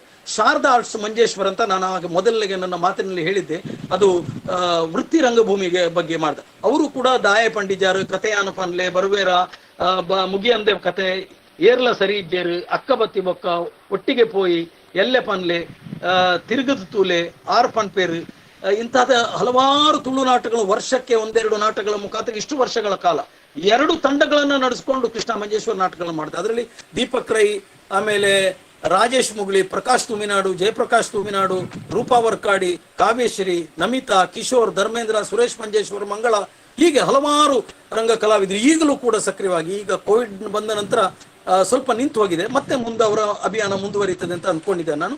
ನನಗೆ ಬಹಳ ಅಭಿಮಾನ ಇದೆ ಆ ತಂಡದ ಬಗ್ಗೆ. ಶಿವಾಜಿ ಕೊಲ್ಲಿಯ ಮಧುರು ಪಕ್ಕದಲ್ಲಿರುವಂಥ ಪ್ರಭಾಕರ್ ಮಾಸ್ಟರ್, ಅಪ್ಪಯ್ಯ ನಾಯಕ್, ನಾರಾಯಣಯ್ಯ, ಎಚ್.ಎನ್. ಶರ್ಮಾ, ಚಂದ್ರಶೇಖರ್ ಶಾನ್ಭೋಗ್, ಉಮೇಶ್ ನಾಯಕ್ ಇವರೆಲ್ಲ ಸೇರ್ಕೊಂಡು ಹಲವಾರು ಹೆಸರುಗಳಿದೆ. ಈ ಹೆಸರುಗಳನ್ನು ಹೇಳಿದ್ರೆ ಇನ್ನೊಂದು 2 ದಿನ ಬೇಕಾಗ್ಬೋದು. ಇವರೆಲ್ಲ ಸತ್ಯ ಹರಿಶ್ಚಂದ್ರ, ಸೌಭಾಗ್ಯ ಸುನೀತೆ, ಪರ್ಪೆರ್ನ ಬುಡೆದಿ, ಬೀರು ಬಂಟೆ ಬಟ್ಟೆ, ಇಂಥದೆಲ್ಲ ಓಲು ಪೋಂಡಲ ಸೋಲು, ಇಂಥ ನಾಟಕಗಳನ್ನೆಲ್ಲ ಶಿವಾಜಿ ಕೊಲ್ಯದವರು ಕೊಟ್ಟಿದ್ದಾರೆ. ವರ್ಷಂಪ್ರತಿ ನಾಟಕಗಳನ್ನು ಮಾಡ್ತಾ ಇರುವ ತಂಡ ಅವರು. ಶ್ರೀರಕ್ಷಾ ಯುವಕ ಮಂಡಲ ಅಂತ ಗುಡ್ಡೆ ದೇವಸ್ಥಾನ ಇಲ್ಲಿ ಕಾಸರಗೋಡಿನಲ್ಲಿ ಹಳತು. ಈಗ ಅದು ಆ ಸಂಸ್ಥೆ ಇಲ್ಲ. ಆದರೂ ಕೂಡ ಮಹಾಬಲ್ ರೈ, ದಿವಾಕರ್ ಮಾಸ್ಟರ್, ಸತೀಶ್ ಆಳ್ವ, ರಾಮನಾಥ್ ಆಳ್ವ, ಜಯಶೀಲ, ಬಾಬು ಶೆಟ್ಟಿ, ಕೆ.ಜಿ. ಅಡಿಕ, ಶ್ರೀಧರ್ ನಾಯಕ್, ಧೂಮಣ್ ರೈ ಮುಂತಾದವರೆಲ್ಲ ನಾಟಕಗಳನ್ನು ನಾಡಿದ್ದಾರೆ. ಬಯ್ಯ ಮಲ್ಲಿಗೆ, ತಮ್ಮಲೆ ಅರವತನ ಕೊಲ, ರಾಘವೇಂದ್ರ ಮಹಾತ್ಮೆ, ಬಿಸತ್ತಿ ಬಾಬು, ಕೊಲೆಗಾರೆಯರು, ಪಗೆತ ಪುಗೆ ಗಂಗಾ. ಅಂದ್ರೆ ಆ ಕಾಲದಲ್ಲೆಲ್ಲ ಹಳ್ಳಿಗಳಲ್ಲಿ ತುಳುವರೆಲ್ಲ ಸಂಖ್ಯೆ ಜಾಸ್ತಿ ಇರೋದ್ರಿಂದ, ತುಳು ಭಾಷೆಗಳ ನಾಟಕಗಳಿಗೆ ಪ್ರೇಕ್ಷಕರು ಜಾಸ್ತಿ ಇರೋದ್ರಿಂದ ಅವರು ತುಳು ಭಾಷೆಯ ನಾಟಕಗಳನ್ನು ಆಡ್ತಿದ್ರು. ಹಾಗೆ ಕುಂಬ್ಳಾಜೆ ಪಕ್ಕದಲ್ಲಿ ಏತಡ್ಕ, ಅಂದ್ರೆ ಅಚ್ಚ ಕನ್ನಡ ಕಾಸರಗೋಡಿನ ಪ್ರದೇಶ ಏತಡ್ಕ. ಪ್ರಕೃತಿ ರಮಣೀಯವಾದಂತಹ ಒಂದು ಜಾಗ ಕಾಸರಗೋಡಿನ. ಯಾರಾದ್ರೂ ಕಾಸರಗೋಡಿಗೆ ಬಂದ್ರೆ ಏತಡ್ಕ ಅನ್ನೋ ಒಂದು ಗ್ರಾಮವನ್ನು ನೋಡ್ಬೇಕು. ಅಲ್ಲಿ ಇರುವಂತಹ ಜಲಪಾತಗಳ ಚಂದವನ್ನು ನೋಡ್ಬೇಕು. ಅಲ್ಲಿ ವಿಚಿತ್ರ ಏತಡ್ಕ ಅಂದ್ರೆ ವೈ.ಎಸ್. ಹರಿಹರ ಭಟ್ರನ್ನು ಸಾಹಿತಿಗಳಿದ್ರು. ಅವರು ತುಂಬಾ ಚುಟುಕುಗಳನ್ನು ಬರಿತಿದ್ರು. ಅವರು ಇಚ್ಛಾಮರಣ, ತೀರದ ಫಲ, ಕುಡಿಯೋರಿಲ್ಲ, ಬೆಳಕು ಕಾಣದ ಜೋಡಿ, ಕೀಚಕ ನಂಬರ್ 2 ಇಂಥ ಮುಂತಾದ ನಾಟಕಗಳನ್ನು ಈ ಕಾಸರಗೋಡಿನ ರಂಗಭೂಮಿಗೆ ಕೊಡುಗೆಯಾಗಿ ನೀಟ್ಟಿದ್ದಾರೆ. ಕಳೆಯ ತೋಡಿ ನರಸಿಂಹ ಭಟ್, ಕೀರಿಕಾಡು ಮಾಸ್ಟರ್, ವಿಷ್ಣು ಭಟ್, ರಾಮಚಂದ್ರ ಲೇವರಾಯ, ಡಾಕ್ಟರ್ ವೈ.ಕೆ. ಕೇಶವ್ ಭಟ್, ಸುಬ್ಬಣ್ಣ ಭಂಡಾರಿ, ತೋಟದ ಮೂಲೆ ಇವರೆಲ್ಲ ತುಂಬಾ ನಾಟಕಗಳನ್ನು ಆಡಿದ್ದಾರೆ. ಬಾಡಯ್ಯದ ಬದುಕು, ಕಣ್ಣೀರ್ದ ಕರಿಮಣಿ, ಹೀಗೆ. ವಿವೇಕಾನಂದ ಯುವ ಕೇಂದ್ರ ಏತಡ್ಕ ಅನ್ನೋದು ಒಂದು ತಂಡ ಅಲ್ಲಿದ್ದು ಅನೇಕ ನಾಟಕ ಸ್ಪರ್ಧೆಗಳಲ್ಲಿ ಅಲ್ಲಿ ಭಾಗವಹಿಸಿದ್ದಾರೆ. ಚಂದ್ರಶೇಖರ್ ಏತಡ್ಕ ಅನ್ನೋ ನನ್ನ ಗೆಳೆಯ ಅಲ್ಲಿ ಸಾಂಸ್ಕೃತಿಕ ರಾಯಭಾರಿಯಾಗಿ ಈಗ ಕೆಲಸಗಳನ್ನು ಮಾಡ್ತಾ ಇದ್ದಾನೆ. ಶೇಡಿಕಾವುನಲ್ಲಿ, ಕುಂಬಳೆ ಪಕ್ಕದಲ್ಲಿ ಶೇಡಿಕಾವುನಲ್ಲಿ ಕಲಾ ಸಂಗಮ ಅಂತೇಳಿ ಒಂದು ತಂಡ ಇದೆ. ಕುಂಬಳೆಯ ಬಳಿ ಇರುವಂತಹ ಶೇಡಿಕಾವು ಶಂಕರನಾರಾಯಣ ದೇವಸ್ಥಾನದಲ್ಲಿ ಪ್ರತಿ ವರ್ಷ ನಾಟಕ ಆಡುವ ತಂಡ ಅದು. ಸದಾನಂದ ಆರಿಕಾಡಿ ಈಗ ಇಲ್ಲ, ಅವರು ತೀರ್ಕೊಂಡಿದ್ದಾರೆ ಕಳೆದ ವರ್ಷ. ಅವರ ನಿರ್ದೇಶನದಲ್ಲಿ ಯೋಗೀಶ್ ಕುಂಬ್ಳೆ, ಆನಂದ್ ಗಟ್ಟಿ, ಹರೀಶ್ ಮುಂತಾದವರು ನಾಟಕ ತಂಡ, ಅವರೆಲ್ಲ ನಾಟಕದ ಜೀವಾಳಗಳಾಗಿದ್ರು. ಅದೇ ಸದಾನಂದ ಆರಿಕಾಡಿ ಅವರು ಹಲವಾರು ರಂಗ ತಂಡಗಳನ್ನು ಬೆಳೆಸಿ ನಾಟಕವನ್ನು ನಿರ್ದೇಶನ ಮಾಡಿಕೊಂಡು ಅವರನ್ನ ಪ್ರೋತ್ಸಾಹಿಸಿದ್ದಾರೆ. ಶ್ರೀ ದುರ್ಗಾ ಬಾಡೂರು, ಅದರಲ್ಲಿ ರಾಜ್ ಬಾಡೂರು, ನಾರಾಯಣ, ಅಶೋಕ್ ಮಾಸ್ಟರ್ ಬಾಡೂರು ಮುಂತಾದ ಪ್ರಬುದ್ಧ ಕಲಾವಿದರ ತಂಡ ಅದು. ಈ ತಂಡ ಅನೇಕ ನಾಟಕಗಳನ್ನು ಕಲಾರತ್ನ ಶಮ್ನಾಡಿಗ ಕುಂಬ್ಳೆ, ಸದಾನಂದ ಆರಿಕಾಡಿ ಅವರ ನಿರ್ದೇಶನದಲ್ಲಿ ಪ್ರದರ್ಶಿಸಿದ್ದಾರೆ. ವೀರಭದ್ರ, ಮೃಗೇಂದ್ರ ವಾಹಿನಿ, ಶನಿ ಪ್ರಭಾವ, ಬೆಟ್ಟದ ಜೀವ ನಾಟಕಗಳ ಜೊತೆ ತುಳು ನಾಟಕವನ್ನು ಕೂಡ ಅವರು ಅಭಿನಯಿಸಿದ್ದಾರೆ. ಅದು ಅವರಿಗೆ ಹೆಗ್ಗಳಿಕೆ. ಸಂಧ್ಯಾ ಸಂಗಮ ಅಂತ ಕುಂಬಳೆ, ಇದು ಕೂಡ ಕುಂಬಳೆಯಲ್ಲಿ ಬಹಳ ಗಟ್ಟಿಯಾದಂತಹ ಒಂದು ರಂಗ ತಂಡ. ಈ ತಂಡ 1990ರಲ್ಲಿ ಆರಂಭ ಆಗಿದೆ ನೋಡಿ. ಕಲಾರತ್ನ ಶಮ್ನಾಡಿಗ ಕುಂಬಳೆ ಇವರ ನಿರ್ದೇಶನದಲ್ಲಿ ಸುಮಾರು 20 ವರ್ಷಗಳಲ್ಲಿ 35 ನಾಟಕಗಳನ್ನು ಪ್ರದರ್ಶಿಸಿದ್ದಾರೆ. ವೀರಭದ್ರ, ಶನಿ ಪ್ರಭಾವ, ಮಣಿಮಂಜಿರ, ಸತ್ಯ ಹರಿಶ್ಚಂದ್ರ, ಮೃಗಂದ್, ಎಷ್ಟೋ ನಾಟಕಗಳಿದೆ. 100ಕ್ಕಿಂತಲೂ ಹೆಚ್ಚು ಪ್ರದರ್ಶನಗಳನ್ನು ಶಮ್ನಾಡಿಗ ಅವರು ಮಾಡಿದ್ದಾರೆ. Is A wonderful. ಒಬ್ಬ ಹರಿದಾಸವೂ ಹೌದು, ಒಬ್ಬ ರಂಗನಟನೂ ಹೌದು, ಒಬ್ಬ ರಂಗ ನಿರ್ದೇಶಕನೂ ಹೌದು, ಪ್ರಸಾದನ ಕಲಾವಿದರು ಹೌದು, ನಾಟಕಕಾರನೂ ಹೌದು. ಮೃಗೇಂದ್ರ ವಾಹಿನಿ ಅವರ ನಾಟಕ 100 ಪ್ರದರ್ಶನ ಕಂಡಿದೆ. ರಾಜ ಅರಿಕಾಡಿ, ಸದಾನಂದ ಅರಿಕಾಡಿ, ವಿಜಯ್ ಕುಮಾರ್, ಸಂಜೀವ್ ಅಮೀನ್, ರಾಧಾಕೃಷ್ಣ ಆಚಾರ್ಯ, ಲಕ್ಷ್ಮಣಾಚಾರ್ಯ, ಬಾಲಕೃಷ್ಣ ಮಾಸ್ಟರ್ ಮುಂತಾವರೆಲ್ಲ ಅಲ್ಲಿ ಕಲಾವಿದರಾಗಿ ಅವರೊಟ್ಟಿಗೆ ದುಡಿದೆ. ಒಂದೆರಡು ತಂಡಗಳು ಹೇಳಿ ನನ್ನ ಮಾತುಗಳಿಗೆ ಕೊನೆಗೊಳಿಸ್ಲಿಕ್ಕೆ ಬಯಸ್ತೇನೆ. ಮಲ್ಲಿಕಾ ತಂಡ ಅಂತ ಆರಿಕಾಡಿ, ಅವರದ್ರಲ್ಲೂ ಕೂಡ Kamalaksha, Sadananda Arikadi, KC. Padmanabha, Karunakar master, Gopal tailor, Dinakara Arikadi ಮುಂತಾದ ಕಲಾವಿದರು ಪಾಡ್ತಾರೆ. ಕೋಟಿ ಚೆನ್ನಯ್ಯ, ಬೇಲಿ ಹಣ್ಣು, ಹೀಗೆ ಹಲವಾರು ನಾಟಕಗಳನ್ನು ಅವರಿದ್ದಾರೆ. ಈ ತಂಡದ ಗಟ್ಟಿಯಾಗಿ ನಿಂತವರು ಕೂಡ ಸದಾನಂದ ಆರಿಕಾಡಿ ಅನ್ನೋರು. ಕಾಸರಗೋಡಿನ ಕಾಲೇಜುಗಳಲ್ಲಿ ಕೂಡ ರಂಗಭೂಮಿ ಸಾಕಷ್ಟು ಸದ್ದು ಮಾಡಿದೆ. ಮುಂದಿನ ಜನರೇಷನ್, ವೇಣುಗೋಪಾಲ ಕಾಸರಗೋಡು ಅಲ್ಲಿ ಇರುವಕ್ಕಿಂತ ಮೊದಲೇ ಅಥವಾ ಅವರಿದ್ದಾಗಲೇ ಅಥವಾ ಅದರ ನಂತರವೂ ಕೂಡ ಕಾಸರಗೋಡಿನಲ್ಲಿ ನಾನು ಕಲಿತ ಕನ್ನಡ ವಿಭಾಗದವರು ಕನ್ನಡ ನಾಟಕಗಳನ್ನು ಮಾಡ್ತಾರೆ. ಈಗ ಅದು ಸ್ನೇಹರಂಗ ಅಂತೇಳಿ ತಂಡ, ಶ್ರೀಧರ್ ಏತಡ್ಕ ನೇತೃತ್ವದಲ್ಲಿ ಹೆಣ್ಣು ಕಣ್ಣು, ಜೇಡ್ರ ಬಲೆ, ಅದರ ನಿರ್ದೇಶನ ಸದಾಶಿವ ಪೈ ಅಂತ ಮಾಡಿದ್ದಾರೆ. ಅವರ ರಾಜ್ಯ ಮಟ್ಟದಲ್ಲಿ ಅಥವಾ ಅದು ಹೆಸರುಗಳನ್ನು ಮಾಡಿದೆ ಮತ್ತು ಜಿಲ್ಲಾ ಮಟ್ಟದಲ್ಲಿ ಪ್ರಶಸ್ತಿಗಳನ್ನು ಕೂಡ ಪಟ್ಟಿದೆ. ಅದೇ ರೀತಿಯಲ್ಲಿ ರತ್ನಾಕರ ಮಲ್ಲೆಮೂಲೆ ಅನ್ನೋರು ಮಳೆ ನಿಂತ ಮೇಲೆ ಅನ್ನೋ ನಾಟಕವನ್ನು ಕೂಡ ಸರ್ಕಾರಿ ಕನ್ನಡ ವಿಭಾಗದವರಿಗೆ ನಿರ್ದೇಶನ ಮಾಡಿದ ಹೆಸರು ಕೂಡ ಮಾಡಿದ್ದಾರೆ. ಆ ನಾಟಕದ ಅಭಿಯಾನವನ್ನು ಕೂಡ ಮಾಡಿದ್ದಾರೆ. ಅವರು ಕೂಡ ನಾಟಕಕಾರರಾಗಿ ಗುರುತಿಸಲ್ಪಡ್ತಾರೆ. ಮಂಜೇಶ್ವರ ಕಾಲೇಜಿನಲ್ಲಿ ಗಿಳಿವಂಡು ಅಂತ ಒಂದು ತಂಡ ಸಕ್ರಿಯವಾಗಿದೆ. ಈ ಕಾಲೇಜಿನಲ್ಲಿ ಕೂಡ ವರ್ಷಂಪ್ರತಿ ಹಲವಾರು ಕನ್ನಡದ ನಾಟಕಗಳು ಬೆಳಕಿಗೆ ಬರ್ತದೆ. ದುರಂತ ಏನು ಅಂತಂದ್ರೆ ಆ ನಾಟಕಗಳು ಅಲ್ಲಿಗೆ 25-30 ನಿಮಿಷ ನಾಟಕಗಳಾಗಿ ಅಲ್ಲಿ ಹುಟ್ಟಿ ಅಲ್ಲೇ ಸಾಯ್ತವೆ. ಆದರೆ ನಮ್ಮ ಕಾಸರಗೋಡಿನ ಒಂದು ದುರಂತ ಏನು ಅಂತಂದ್ರೆ ಕನ್ನಡಿಗರದು, ಇದು ಜಿಲ್ಲಾ ಮಟ್ಟಕ್ಕೆ ಮಾತ್ರವೇ ಆರಿಸಲ್ಪಡ್ತಕ್ಕಂಥ ನಾಟಕಗಳು. ಇದು ರಾಜ್ಯ ಮಟ್ಟಕ್ಕೆ ಹೋಗುವುದೇ ಇಲ್ಲ. ಜಿಲ್ಲಾ ಮಟ್ಟದಲ್ಲಿ ಎ ಗ್ರೇಡ್ ಅನ್ನ ಅಥವಾ A+ ಅನ್ನ ಅಥವಾ B ಗ್ರೇಡ್ ಅನ್ನ ತಗೊಂಡು ಇಲ್ಲೇ ನಾವು ಮೆರಿತೀವಲ್ಲದೆ ಇದು ಯಾವ ಕೂಡಕ್ಕೆ ಕೂಡ ಅವರು ಅಲ್ಲಿಗೆ ಹೋಗ್ಲಿಕ್ಕೆ ಆಗುದಿಲ್ಲ. ಅದೇ ಪ್ರಾಬ್ಲಮ್ ಆಗಿರೋದು. ಮತ್ತೆ ಅದು ನಮ್ಮ ದುರಂತ ಕೂಡ. ಇದರ ಮಟ್ಟಿಗೆ ನನ್ನ ಒಂದು ಏನಂತ ಅದಕ್ಕೆ ಅಭಿಪ್ರಾಯ ಇದಿದೆ, ಭೇದ ಇದೆ. ಮತ್ತು ಇದನ್ನು ನಾನು ಉಗ್ರವಾಗಿ ಖಂಡಿಸ್ತೇನೆ ಕೂಡ. ಕೇರಳ ಸರ್ಕಾರದವರು ಕನ್ನಡ ನಾಟಕಗಳ ಗುಣಮಟ್ಟವನ್ನು ನೋಡಿಕೊಂಡು ರಾಜ್ಯ ಮಟ್ಟಕ್ಕೆ ಕೂಡ ತಗೊಂಡು ಹೋಗಬೇಕು ಅಂತ ಈ ವೇದಿಕೆ ಮುಖಾಂತರ ನಾನು ಕೇರಳ ಸರ್ಕಾರವನ್ನು ಕೇಳ್ಕೊಳ್ತೇನೆ. ನವರಂಗ ಆರ್ಟ್ಸ್ ಅಂತ ಕೊಲಂಗಾನದಲ್ಲಿದೆ. ಎನ್ನೇ ಉದಯಶಂಕರ್ ನೋಡ್ರಿ, ಎಂಥ ನಾಟಕಕಾರರು ಕಾಸರಗೋಡಿನಲ್ಲಿದ್ದಾರೆ. ಅದ್ಭುತವಾದಂಥ ಒಬ್ಬ ನಾಟಕಕಾರರು. 50 ನಾಟಕಗಳನ್ನು ಬರೆದವರು ಕಾಸರಗೋಡಿನಲ್ಲಿದ್ದಾರೆ. 29 ಮಕ್ಕಳ ಪೌರಾಣಿಕ ನಾಟಕಗಳು, 14 ತುಳು ನಾಟಕಗಳು, 6 ಕನ್ನಡ ಸಾಮಾಜಿಕ ನಾಟಕಗಳು, 1 ಮಲಯಾಳಂ ನಾಟಕ, ದಾರಿದಾಂತಿ ಮದುವೆ ಅಂತ ಅವರ ಪೂಜೆಗಾವಂದಿನ ಮಾಜಂದಿ ಧರ್ಮಸ್ಥಳದ ವೀರೇಂದ್ರ ಹೆಗಡೆ ಅವರು ಪ್ರಶಸ್ತಿ ಕೊಟ್ಟಿರುವಂತಹ ನಾಟಕಗಳು. ಎಷ್ಟು ಪ್ರದರ್ಶನಗಳಾಗಿದೆ. ಇಂಥ ನಾಟಕಕಾರರನ್ನ ರಾಜ್ಯ ಮಟ್ಟದಲ್ಲಿ ಯಾರು ಕೂಡ ಗುರುತಿಸಲ್ಪಡಲಿಲ್ಲ, ಅಥವಾ ಅವರ ಹೆಸರನ್ನು ರಾಜ್ಯ ಮಟ್ಟದಿಗೆ ತಲುಪಿಸ್ಲಿಕ್ಕೆ ನಮ್ಮಿಂದ ಆಗ್ಲಿಲ್ಲ. ಅವರು ಯವನಿಕದ ಇದು ಮೆಂಬರ್ರೇ ಅನ್ನೋದು ನೋವು ನನಗೆ ಈಗ ಒಳಗಿಂದೊಳಗೆ ಇದೆ. ಬಹುಶಃ ಈ ವೇದಿಕೆ ಆದ ನಂತರ ನನ್ನ ನೆನಪಿನ ಶಕ್ತಿ ಮತ್ತಷ್ಟು ಗಟ್ಟಿಯಾದ ನಂತರ ಅವರ ಹೆಸರನ್ನು ಖಂಡಿತವಾಗಿ ನಾನು ಮಾಡ್ಬೋದು, ಅಥವಾ ಮೋಹನ್ ರವರು ಯೂನಿವರ್ಸಿಟಿ ಲೆವೆಲ್ನಲ್ಲಿ ಅವರಿಗೆ ಏನಾದರೂ ಗಮನಿಸುವಂತ ಕೆಲಸವನ್ನು ಮಾಡ್ಬೋದೇ ಏನು. ತುಂಬಾ ಜನ ಮಹಿಳಾ ನಾಟಕಕಾರರು ಕೂಡ ಇಲ್ಲಿ ಬಂದು ಹೋಗಿದ್ದಾರೆ. ಲಲಿತಾ ಎಸ್ ಎನ್ ಭಟ್, ಅಕ್ಷತ್ ರಾಜ್ ಪೆರ್ಲಾ, ವಿಜಯಲಕ್ಷ್ಮಿ ಶಾನ್ಭೋಗ್, ಶಕುಂತಳಾ ಕಿಣಿಸಿರ್, ಜ್ಯೋತಿ ಪ್ರಭಾ ಎಸ್ ರಾವ್, ಎಷ್ಟು ಹೆಸರುಗಳು. ನಾನು ಮತ್ತೆ ಹೇಳ್ತಾ ಇದ್ದೇನೆ, ನಾನು ಹೆಸರು ಬಿಟ್ಟದ್ದಕ್ಕೆ ನನ್ನನ್ನು ಕ್ಷಮಿಸಬೇಕು. ನನಗೆ ಗೊತ್ತಿರೋ ಮಾಹಿತಿ, ಕೆಲವು ಸಣ್ಣ ಮಾಹಿತಿ ಅಷ್ಟೇ ನಾನೀಗ ಈ ವಿದ್ಯಾರ್ಥಿಗಳಿಗೆ ಬೇಕಾಗಿ ನಾನು ಹೇಳಲಿಕ್ಕೆ ಇಷ್ಟಪಟ್ಟದ್ದು. ಬಿಟ್ರೆ ಇದರಿಂದ ಭಿನ್ನವಾದಂಥವ್ರು ಹಲವಾರು ಜನಗಳು ಇದ್ದಾರೆ. ಅದನ್ನು ನಾನು ಬಹಳ ಗಟ್ಟಿಯಾಗಿ ಹೇಳ್ತೀನಿ. ವೇಣುಗೋಪಾಲ ಕಾಸರಗೋಡು, ಸುಬ್ಬಣ್ಣ ಶೆಟ್ಟಿ, ಮೋಹನ್ ಶೆಟ್ಟಿ, ಕಾಸರಗೋಡು ಚಿನ್ನ, ಭಾರತಿ ಮುಂತಾದವರು ಕರ್ನಾಟಕ ನಾಟಕ ಅಕಾಡೆಮಿಯ ಪ್ರಶಸ್ತಿಯನ್ನು ಕೂಡ ತಿಳ್ಕೊಂಡಿದ್ದಾರೆ ಅನ್ನೋದೇ ಕಾಸರಗೋಡಿನ ರಂಗಭೂಮಿಗೆ ಸಿಕ್ಕಿದಂತ ಗೌರವ ಅಂತ ನಾನು ತಗೊಳ್ತೇನೆ. ಪ್ರದೀಪ್ ಕಾಸರಗೋಡು, ಬಾಲಮಧುರ ಕಾನನ, ಸುಕುಮಾರ್ ಕಣ್ಣನ್, ಪಿ ಮುರಹರಿ ನಿನಾಸಂನವರು, ಶಂನಾಡಿಗ, ಚಂದ್ರಕಾಂತ್ ಪಟ್ಟತಾನ್, ಅಡಕ ಗೋಪಾಲಕೃಷ್ಣ ಭಟ್, ಸದಾನಂದ ಹರಿಕಾಡಿ, ಬಾಲಕೃಷ್ಣ ಅಗಿತಾಯ, ವೇಣುಮಿತ್ರ ಸೇರಿದಂತೆ ಹಲವಾರು ನಾಟಕದ ನಿರ್ದೇಶಕರು ಕಾಸರಗೋಡಿನಲ್ಲಿ ಸಕ್ರಿಯವಾಗಿದ್ದರು. ಕೆಲವರು ನೀನಾಸಂ ಪದವಿದರು. ನನ್ನನ್ನೊಬ್ಬರನ್ನು ಮಾತ್ರ ನಾನು ಆದರ್ಶ ಫಿಲ್ಮ್ ಇನ್ಸ್ಟಿಟ್ಯೂಟ್ನಲ್ಲಿ ನಾನು ಪದವಿ ಪಡೆದು ಬಂದವನು. ಹೀಗೆ ಕಾಸರಗೋಡಿನ ಗ್ರಾಮೀಣ ಪ್ರದೇಶದಲ್ಲಿ, ನೀರ್ಚಾಲು ಭಾಗದಲ್ಲಿ, ಬದಿಯಡ್ಕ ಭಾಗದಲ್ಲಿ, ಕಾಂಜಂಗಾಡ್ ಭಾಗದಲ್ಲಿ ಹಲವಾರು ರಂಗತಂಡಗಳು ಸಂಸ್ಥೆಗಳು ನಾಟಕಗಳನ್ನು ಆಡಿದೆ. ನಮ್ಮ ಗಮನಕ್ಕೆ ಬಾರದೆ ನಾವು ಹೇಳಿದಷ್ಟೇ ಗಟ್ಟಿಯಲ್ಲ. ಇದಲ್ಲದೆ ಹವ್ಯಕ ಭಾಷೆಯ ನಾಟಕಗಳು, ಸಂಸ್ಕೃತ ನಾಟಕಗಳು, ಬ್ಯಾರಿ ಭಾಷೆಯ ನಾಟಕಗಳ ಪ್ರದರ್ಶನಗಳು ಆಗಾಗ ಅಲ್ಲಿ ಆಗ್ತಾ ಇರುತ್ತೆ. ಕೆಲವೆಲ್ಲ ನಮ್ಮ ಕಿವಿಗೆ ಬೀಳ್ತದೆ, ನೋಡುವಂತ ನಮಗೆ ಆ ಸೌಭಾಗ್ಯ ಇಲ್ಲದಿರು. ಇಷ್ಟಾದರೂ ಹಲವಾರು ಜನ ಕಾಸರಗೋಡಿನ ರಂಗಭೂಮಿಗೆ ಕೊಡುಗೆ ಕೊಟ್ಟಿದ್ದಾರೆ. ಇವೆಲ್ಲರೂ ಮುಂದಿನ ಇದಕ್ಕಿಂತ ಹೆಚ್ಚಿನ ಮಾಹಿತಿಗಳನ್ನ ಬೇಕಿದ್ರೆ ಸಂಗ್ರಹಿಸಿ ನಮ್ಮ ವಿದ್ಯಾರ್ಥಿನಿಯವರಿಗೆ ನಾನು ಕೊಡ್ಲಿಕ್ಕೆ ಇಷ್ಟಪಡ್ತೇನೆ. ನನಗೆ ಒಂದೇ ಒಂದು ನೋವಿದೆ ಏನಂತಂದ್ರೆ, ನಮ್ಮ ವಿದ್ಯಾರ್ಥಿಗಳು ಈ ಮೋಹನ್ ರವರು ಮನಸ್ಸು ಮಾಡಿದರೆ ಕನ್ನಡ ವಿಭಾಗದ ಮಕ್ಕಳಿಗೆ ನಾಟಕದ ಒಂದು ಶಿಬಿರವನ್ನ ನಿಮ್ಮ ಯೂನಿವರ್ಸಿಟಿಯಲ್ಲಿ ಒಂದು ನಡೆಸಬೇಕು ಅನ್ನೋದು ನನ್ನ ದೊಡ್ಡ ಕನಸಿದು. ಕಾಸರಗೋಡಿನ, ಅದರಲ್ಲಿ ಕೇರಳ ಕೇಂದ್ರೀಯ ಯೂನಿವರ್ಸಿಟಿಯಲ್ಲಿ ಬರಬೇಕು. ನಮಗೆ ಭಗವಂತ ಏನು ಹೇಳಿಕೊಟ್ಟಂತ ಈ ರಂಗಭೂಮಿಯ ಬಗ್ಗೆ ಮಾಹಿತಿ ಇದೆ.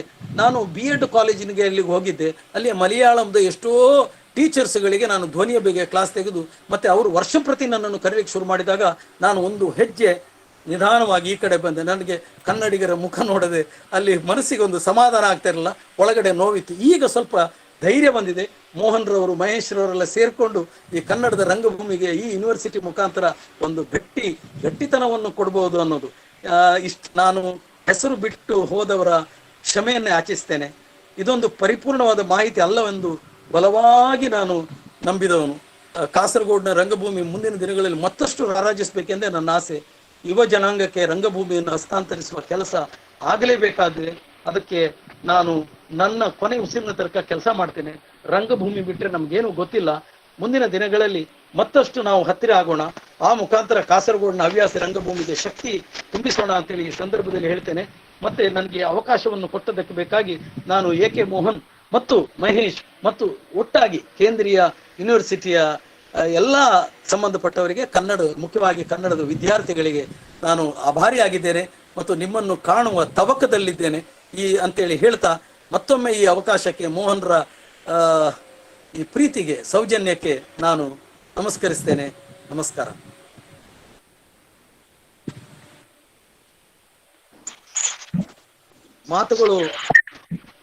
ಮಾತುಗಳು ಸ್ವಲ್ಪ ಫಾಸ್ಟ್ ಆದಕ್ಕೆ ಕ್ಷಮಿಸಿ. ವಿಷಯ ಇರೋದ್ರಿಂದ ಸ್ವಲ್ಪ ಫಾಸ್ಟ್ ಆಗಿ ಮಾತಾಡಿದೆ ಅಷ್ಟೇ.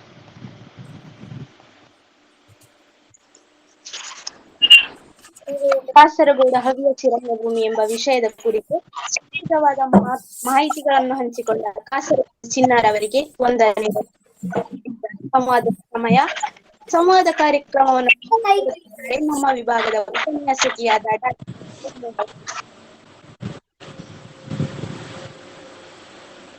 ಉಪನ್ಯಾಸ ಕಾರ್ಯಕ್ರಮದ ಬಗ್ಗೆ ಯಾವುದಾದ್ರೂ ಪ್ರಶ್ನೆಗಳಿದ್ದರೆ ನಿಮಗೆ ನೇರವಾಗಿ ಕೇಳಬಹುದು. ಸಂಕ್ಷಿಪ್ತಗಳು ಈಗಾಗಲೇ ಚಾಟ್ ಬಾಕ್ಸ್ ನಲ್ಲಿ 2 ಪ್ರಶ್ನೆಗಳು ಬಂದಿದ್ದಾವೆ.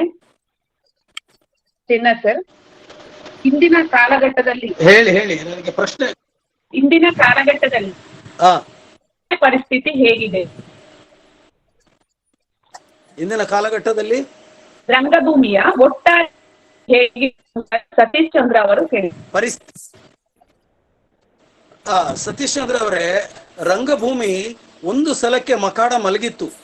ಈ ಬೆಂಗಳೂರಿನಲ್ಲಿ ಈ ದೂರದರ್ಶನದ ಪ್ರಭಾವ ಎಲ್ಲ ಜಾಸ್ತಿ ಆಗಿರೋದ್ರಿಂದ ಈಗ ಇತ್ತೀಚಿನ ಒಂದು 2-3 ವರ್ಷಗಳಲ್ಲಿ ಮತ್ತೆ ಜೀವಂತಿಕೆ ಬಂದಿದೆ. ಬೆಂಗಳೂರಿನ ಎಲ್ಲ ರಂಗ ತಂಡಗಳು ಸಕ್ರಿಯವಾಗಿ ಪ್ರಾರಂಭಗೊಂಡಿದೆ ಕೆಲಸ ಮಾಡಲಿಕ್ಕೆ. ಆದ ಕಾರಣ ರಂಗಭೂಮಿ ಮತ್ತಷ್ಟು ಜೀವಂತವಾಗಿದೆ, ಆಗುತ್ತೆ ಅನ್ನೋದು ವಿಶ್ವಾಸ ಇದೆ. ಕಾಸರಗೋಡಿಗೆ ಸಂಬಂಧಪಟ್ಟ ಹಾಗೆ ಭವಿಷ್ಯ ಇದೆ, ಒಳ್ಳೆ ಭವಿಷ್ಯ ಇದೆ. ನಿಮ್ಮಂಥವರು ಕೂಡ ಇದಕ್ಕೆ ಮುಂದೆ ಬರಬೇಕು, ರಂಗಭೂಮಿಯಲ್ಲಿ ನಟಿಸಬೇಕು. ಈ ರಂಗಭೂಮಿಯಲ್ಲಿ ನಟಿಸಿದರೆ ಒಂದು ಧೀಶಕ್ತಿ ಬರುತ್ತೆ, ಎಲ್ಲರನ್ನು ಎದುರಿಸುವಂತ ಒಂದು ಎದೆಗಾರಿಕೆ ಬರುತ್ತೆ, ಮಾತುಗಳು ಸ್ಪಷ್ಟವಾಗುತ್ತೆ, ನರ್ವಸ್ನೆಸ್ ಹೊರಟೋಗುತ್ತೆ. ಇದೆಲ್ಲ ನೀವು ಕಲಿಬೇಕಾದ್ದು. ಆದ ಕಾರಣ ರಂಗಭೂಮಿಗೆ ಯಾವತ್ತೂ ಸಾವಿಲ್ಲ, ರಂಗಭೂಮಿ ನಿತ್ಯ ನಿರಂತರವಾಗಿರ್ತದೆ ಅನ್ನೋದು ಮಾತ್ರ ನೆನ್ಪಿಟ್ಕೊಳ್ಳಿ. ಇನ್ನೊಂದು ಪ್ರಶ್ನೆ. ಹಲೋ, ನಮಸ್ತೆ ಸರ್. ನಮಸ್ತೆ. ನನ್ನ ಹೆಸರು ರಾಮಾಂಜಿ ಅಂತ ಹೇಳಿ, ನಾನು ಉಡುಪಿಯಿಂದ ಮಾತಾಡ್ತಾ ಇದ್ದೇನೆ. ಹೇಳಿ. ನಾನು ಪ್ರಸ್ತುತ ಮಂಗಳೂರು ವಿಶ್ವವಿದ್ಯಾಲಯದಲ್ಲಿ ಕನ್ನಡ MA ಮಾಡ್ತಾ ಇರುವ ವಿದ್ಯಾರ್ಥಿ, ರಂಗಭೂಮಿಯ ವಿದ್ಯಾರ್ಥಿ ಕೂಡ. ಹಾಗೆ ಕೊರೋನಾ ಕಾಲಘಟ್ಟದಲ್ಲಿ ನಮ್ಮ ಸರ್ಕಾರಗಳು, ಅದು ಯಾವುದೇ ಸರ್ಕಾರ ಇರ್ಬೋದು, ಕೇಂದ್ರ ಇರ್ಬೋದು, ರಾಜ್ಯ ಸರ್ಕಾರ ಇರ್ಬೋದು, ಬೇರೆ ಬೇರೆ ಸರ್ಕಾರಗಳಿರ್ಬೋದು, ಯುವ ಕಲಾವಿದರನ್ನು ನಡೆಸಿಕೊಳ್ಳುವಂತ ರೀತಿ, ಅದು ಬಗ್ಗೆ ತಮ್ಮ ಅಭಿಪ್ರಾಯ ಏನು? ಇಲ್ಲಿ ಅಲ್ಲಲ್ಲ, ನಿಮ್ಮ ಅರ್ಥ ನಮಗೆ ಧ್ವನಿ ಅರ್ಥ ಆಯ್ತು. ಸರ್ಕಾರಗಳು ಇಂಥ ಸಂದರ್ಭದಲ್ಲಿ ಇದನ್ನು ವೃತ್ತಿಯಾಗಿ ತಗೊಂಡವರಿಗೆ ಸಹಾಯ ಮಾಡಬೇಕಾದ್ದು ಅವರ ಕರ್ತವ್ಯ. ಇಲ್ಲಿ ಈಗ ನಾನು ಬಲವಾಗಿ ನಂಬಿದವನು ಹವ್ಯಾಸಿ ರಂಗಭೂಮಿ ಅಂತ ಹೇಳುವಂಥದ್ದು. ನನ್ನ ಕೆಲವು ಗೆಳೆಯರು ಹೇಳಿದ್ರು, ಹವ್ಯಾಸಿ ಅನ್ನೋ ಶಬ್ದವನ್ನು ಉಪಯೋಗಿಸಬಾರದು, ಹವ್ಯಾಸಿ ಈ ವಿಲಾಸಿ ಇದೆಲ್ಲ ಬಿಟ್ಟು ಬಿಡಬೇಕು, ನಾವು ರಂಗಭೂಮಿಯವರು ಅಂತ ಹೇಳಿದ್ರು. ಅದಕ್ಕೆ ನನ್ನ ಒಂದು ಸಣ್ಣ ಒಂದು ಅಭಿಪ್ರಾಯ ವ್ಯತ್ಯಾಸ. ರಂಗಭೂಮಿ ಹೌದು, ಆದರೆ ವೃತ್ತಿಯನ್ನೇ ಅದನ್ನೇ ಅನ್ನ ಅಂತ ತಿಳ್ಕೊಂಡವರಿಗೆ ಸರ್ಕಾರದವರು ಈಗೇನು ಸಣ್ಣ ಒಂದು ಮೊತ್ತ ಕೊಟ್ಟಿದೆ. ಅದು 10,000 ಕೊಡಬೇಕು ನಾನು ಹಾರೈಸುವನು, ಅದು 3,000 ಅಂತ ಕರ್ನಾಟಕ ಕೊಟ್ಟಿದ್ದಾರೆ. ದುರಂತ ನೋಡಿ ರಾಮ ಅವರೇ, ಕಾಸರಗೋಡಿನಲ್ಲಿ ಇರುವಂತ ವೃತ್ತಿಪರವಾದಂತಹ ಶಾರದಾ ಆರ್ಟ್ಸಿನ ಯಾವ ಕಲಾವಿದರಿಗೂ ಇಲ್ಲಿವರೆಗೆ ಮೊತ್ತ ಬರಲಿಲ್ಲ, ಮತ್ತು ಯುವ ಕಲಾವಿದರಿಗೆ ಕೊಡ್ಲಿಲ್ಲ ಅಂತೇಳಿ. ಯುವ ಕಲಾವಿದರು ವೃತ್ತಿ ರಂಗಭೂಮಿಯಲ್ಲಿ ಅದನ್ನು ಡಿಪೆಂಡ್ ಆಗಿದ್ರೆ ಅವರಿಗೆ ಕೊಡಬೇಕಾದದ್ದು. ಆದರೆ ವೃತ್ತಿಪರತೆ ಇಲ್ಲದೆ ಕೇವಲ ಅಭ್ಯಾಸಕ್ಕಾಗಿ ನಾಟಕ ಆಡುವವರಿಗೆ ಸರ್ಕಾರದಿಂದ ದುಡ್ಡನ್ನು ಬಯಸುವುದು ಕೂಡ ತಪ್ಪು, ಸರ್ಕಾರ ಕೊಡೋದು ಕೂಡ ತಪ್ಪು ಅಂತೇಳಿ ನಾನು ಹೇಳಲಿಕ್ಕೆ ಇಷ್ಟಪಡ್ತೇನೆ. ಇದನ್ನು ಬರೀ ಸರ್ಕಾರದ ದುಡ್ಡನ್ನು ನಾವು ಅವಲಂಬಿಸಬಾರದು. ವೃತ್ತಿಯಾಗಿ ಅದನ್ನೇ ಅನ್ನ ಅಂತ ತಿಳ್ಕೊಂಡಂತ ವೃತ್ತಿ ರಂಗಭೂಮಿಯ ಜಾನಪದ ಕಲಾವಿದರ, ಸಂಗೀತಗಾರರ, ಇವರಿಗೆಲ್ಲರಿಗೂ ಕೂಡ ಸರ್ಕಾರ ಈ ಕೊರೋನಾ ಸಂದರ್ಭದಲ್ಲಿ ಹಣ ಕೊಟ್ಟು ಅವರಿಗೆ ಅಥವಾ ಆರ್ಥಿಕ ಸಹಾಯ ಕೊಟ್ಟು ಅವರಿಗೆ ಸಹಕರಿಸಬೇಕು, ಪ್ರೋತ್ಸಾಹಿಸಬೇಕು. ಜಾನಪದ ಎಷ್ಟು ಕಲಾವಿದರು ಮಕಾಡ ಮಲಗಿದ್ದಾರೆ ಉತ್ತರ ಕರ್ನಾಟಕದಲ್ಲಿ ಗಮನಿಸಿದ್ರೆ ಕಣ್ಣಲ್ಲಿ ನೀರು ಬರ್ತದೆ. ಎಷ್ಟು ಜನ ಸಂಗೀತಗಾರರು ಮನೆಯಲ್ಲಿ ಕೂತ್ಕೊಂಡು ಪ್ರದರ್ಶನಕ್ಕೆ ಅವಕಾಶ ಇಲ್ಲದೆ ಅಳ್ತಾ ಇದ್ದಾರೆ. ಇದನ್ನೆಲ್ಲ ನಾವು ಗಮನಿಸಿದಾಗ ಹವ್ಯಾಸಿ ರಂಗಭೂಮಿಯ ಜನರಿಗೆ ಸರ್ಕಾರ ದುಡ್ಡು ಕೊಡಬೇಕಂತ ಕೇಳೋದು ಕೂಡ ತಪ್ಪು, ಅವರು ಕೊಡೋದು ಕೂಡ ತಪ್ಪು ಅಂತ ನನ್ನ ವೈಯಕ್ತಿಕವಾದಂತಹ ಅಭಿಪ್ರಾಯ. ವೃತ್ತಿಪರತೆ ಇರುವವರಿಗೆ ಮಾತ್ರ ಕೊಡ್ಬೇಕು, ಅವರಿಗೆ ಕೊಡಿ ಫಸ್ಟಿಗೆ, ನಮ್ದು ಲಾಸ್ಟ್ ಬರೆದ್ರು ಸಾಕು. ಸುಮ್ಮನೆ ಅನುಕೂಲ ಇದ್ದವರು BPL ಕಾರ್ಡ್ ಮಾಡಿದಾಗೆ ಇದೆ. ತಿಂಗಳಿಗೆ 1 ಲಕ್ಷ ಸಂಬಳ ತಗೊಂಡು BPL ಕಾರ್ಡ್ ಮಾಡಿಸ್ಕೊಳ್ತಾರಲ್ಲ, ಇದಕ್ಕೆ ಏನ್ ಹೇಳ್ತೀರಿ ನೀವು? ಸರ್ ಆಕ್ಚುಲಿ ನಾನು ಅಲ್ಲಲ್ಲ ಹೌದು ಸರ್. ಇದು ಯಾಕಂದ್ರೆ ಈ ವಿಷಯಕ್ಕೆ ನನ್ನದು ನಿಮ್ಮ ಮಾತಿನ ನಂದು ಕೂಡ ಸಮ್ಮತಿ ಇದೆ.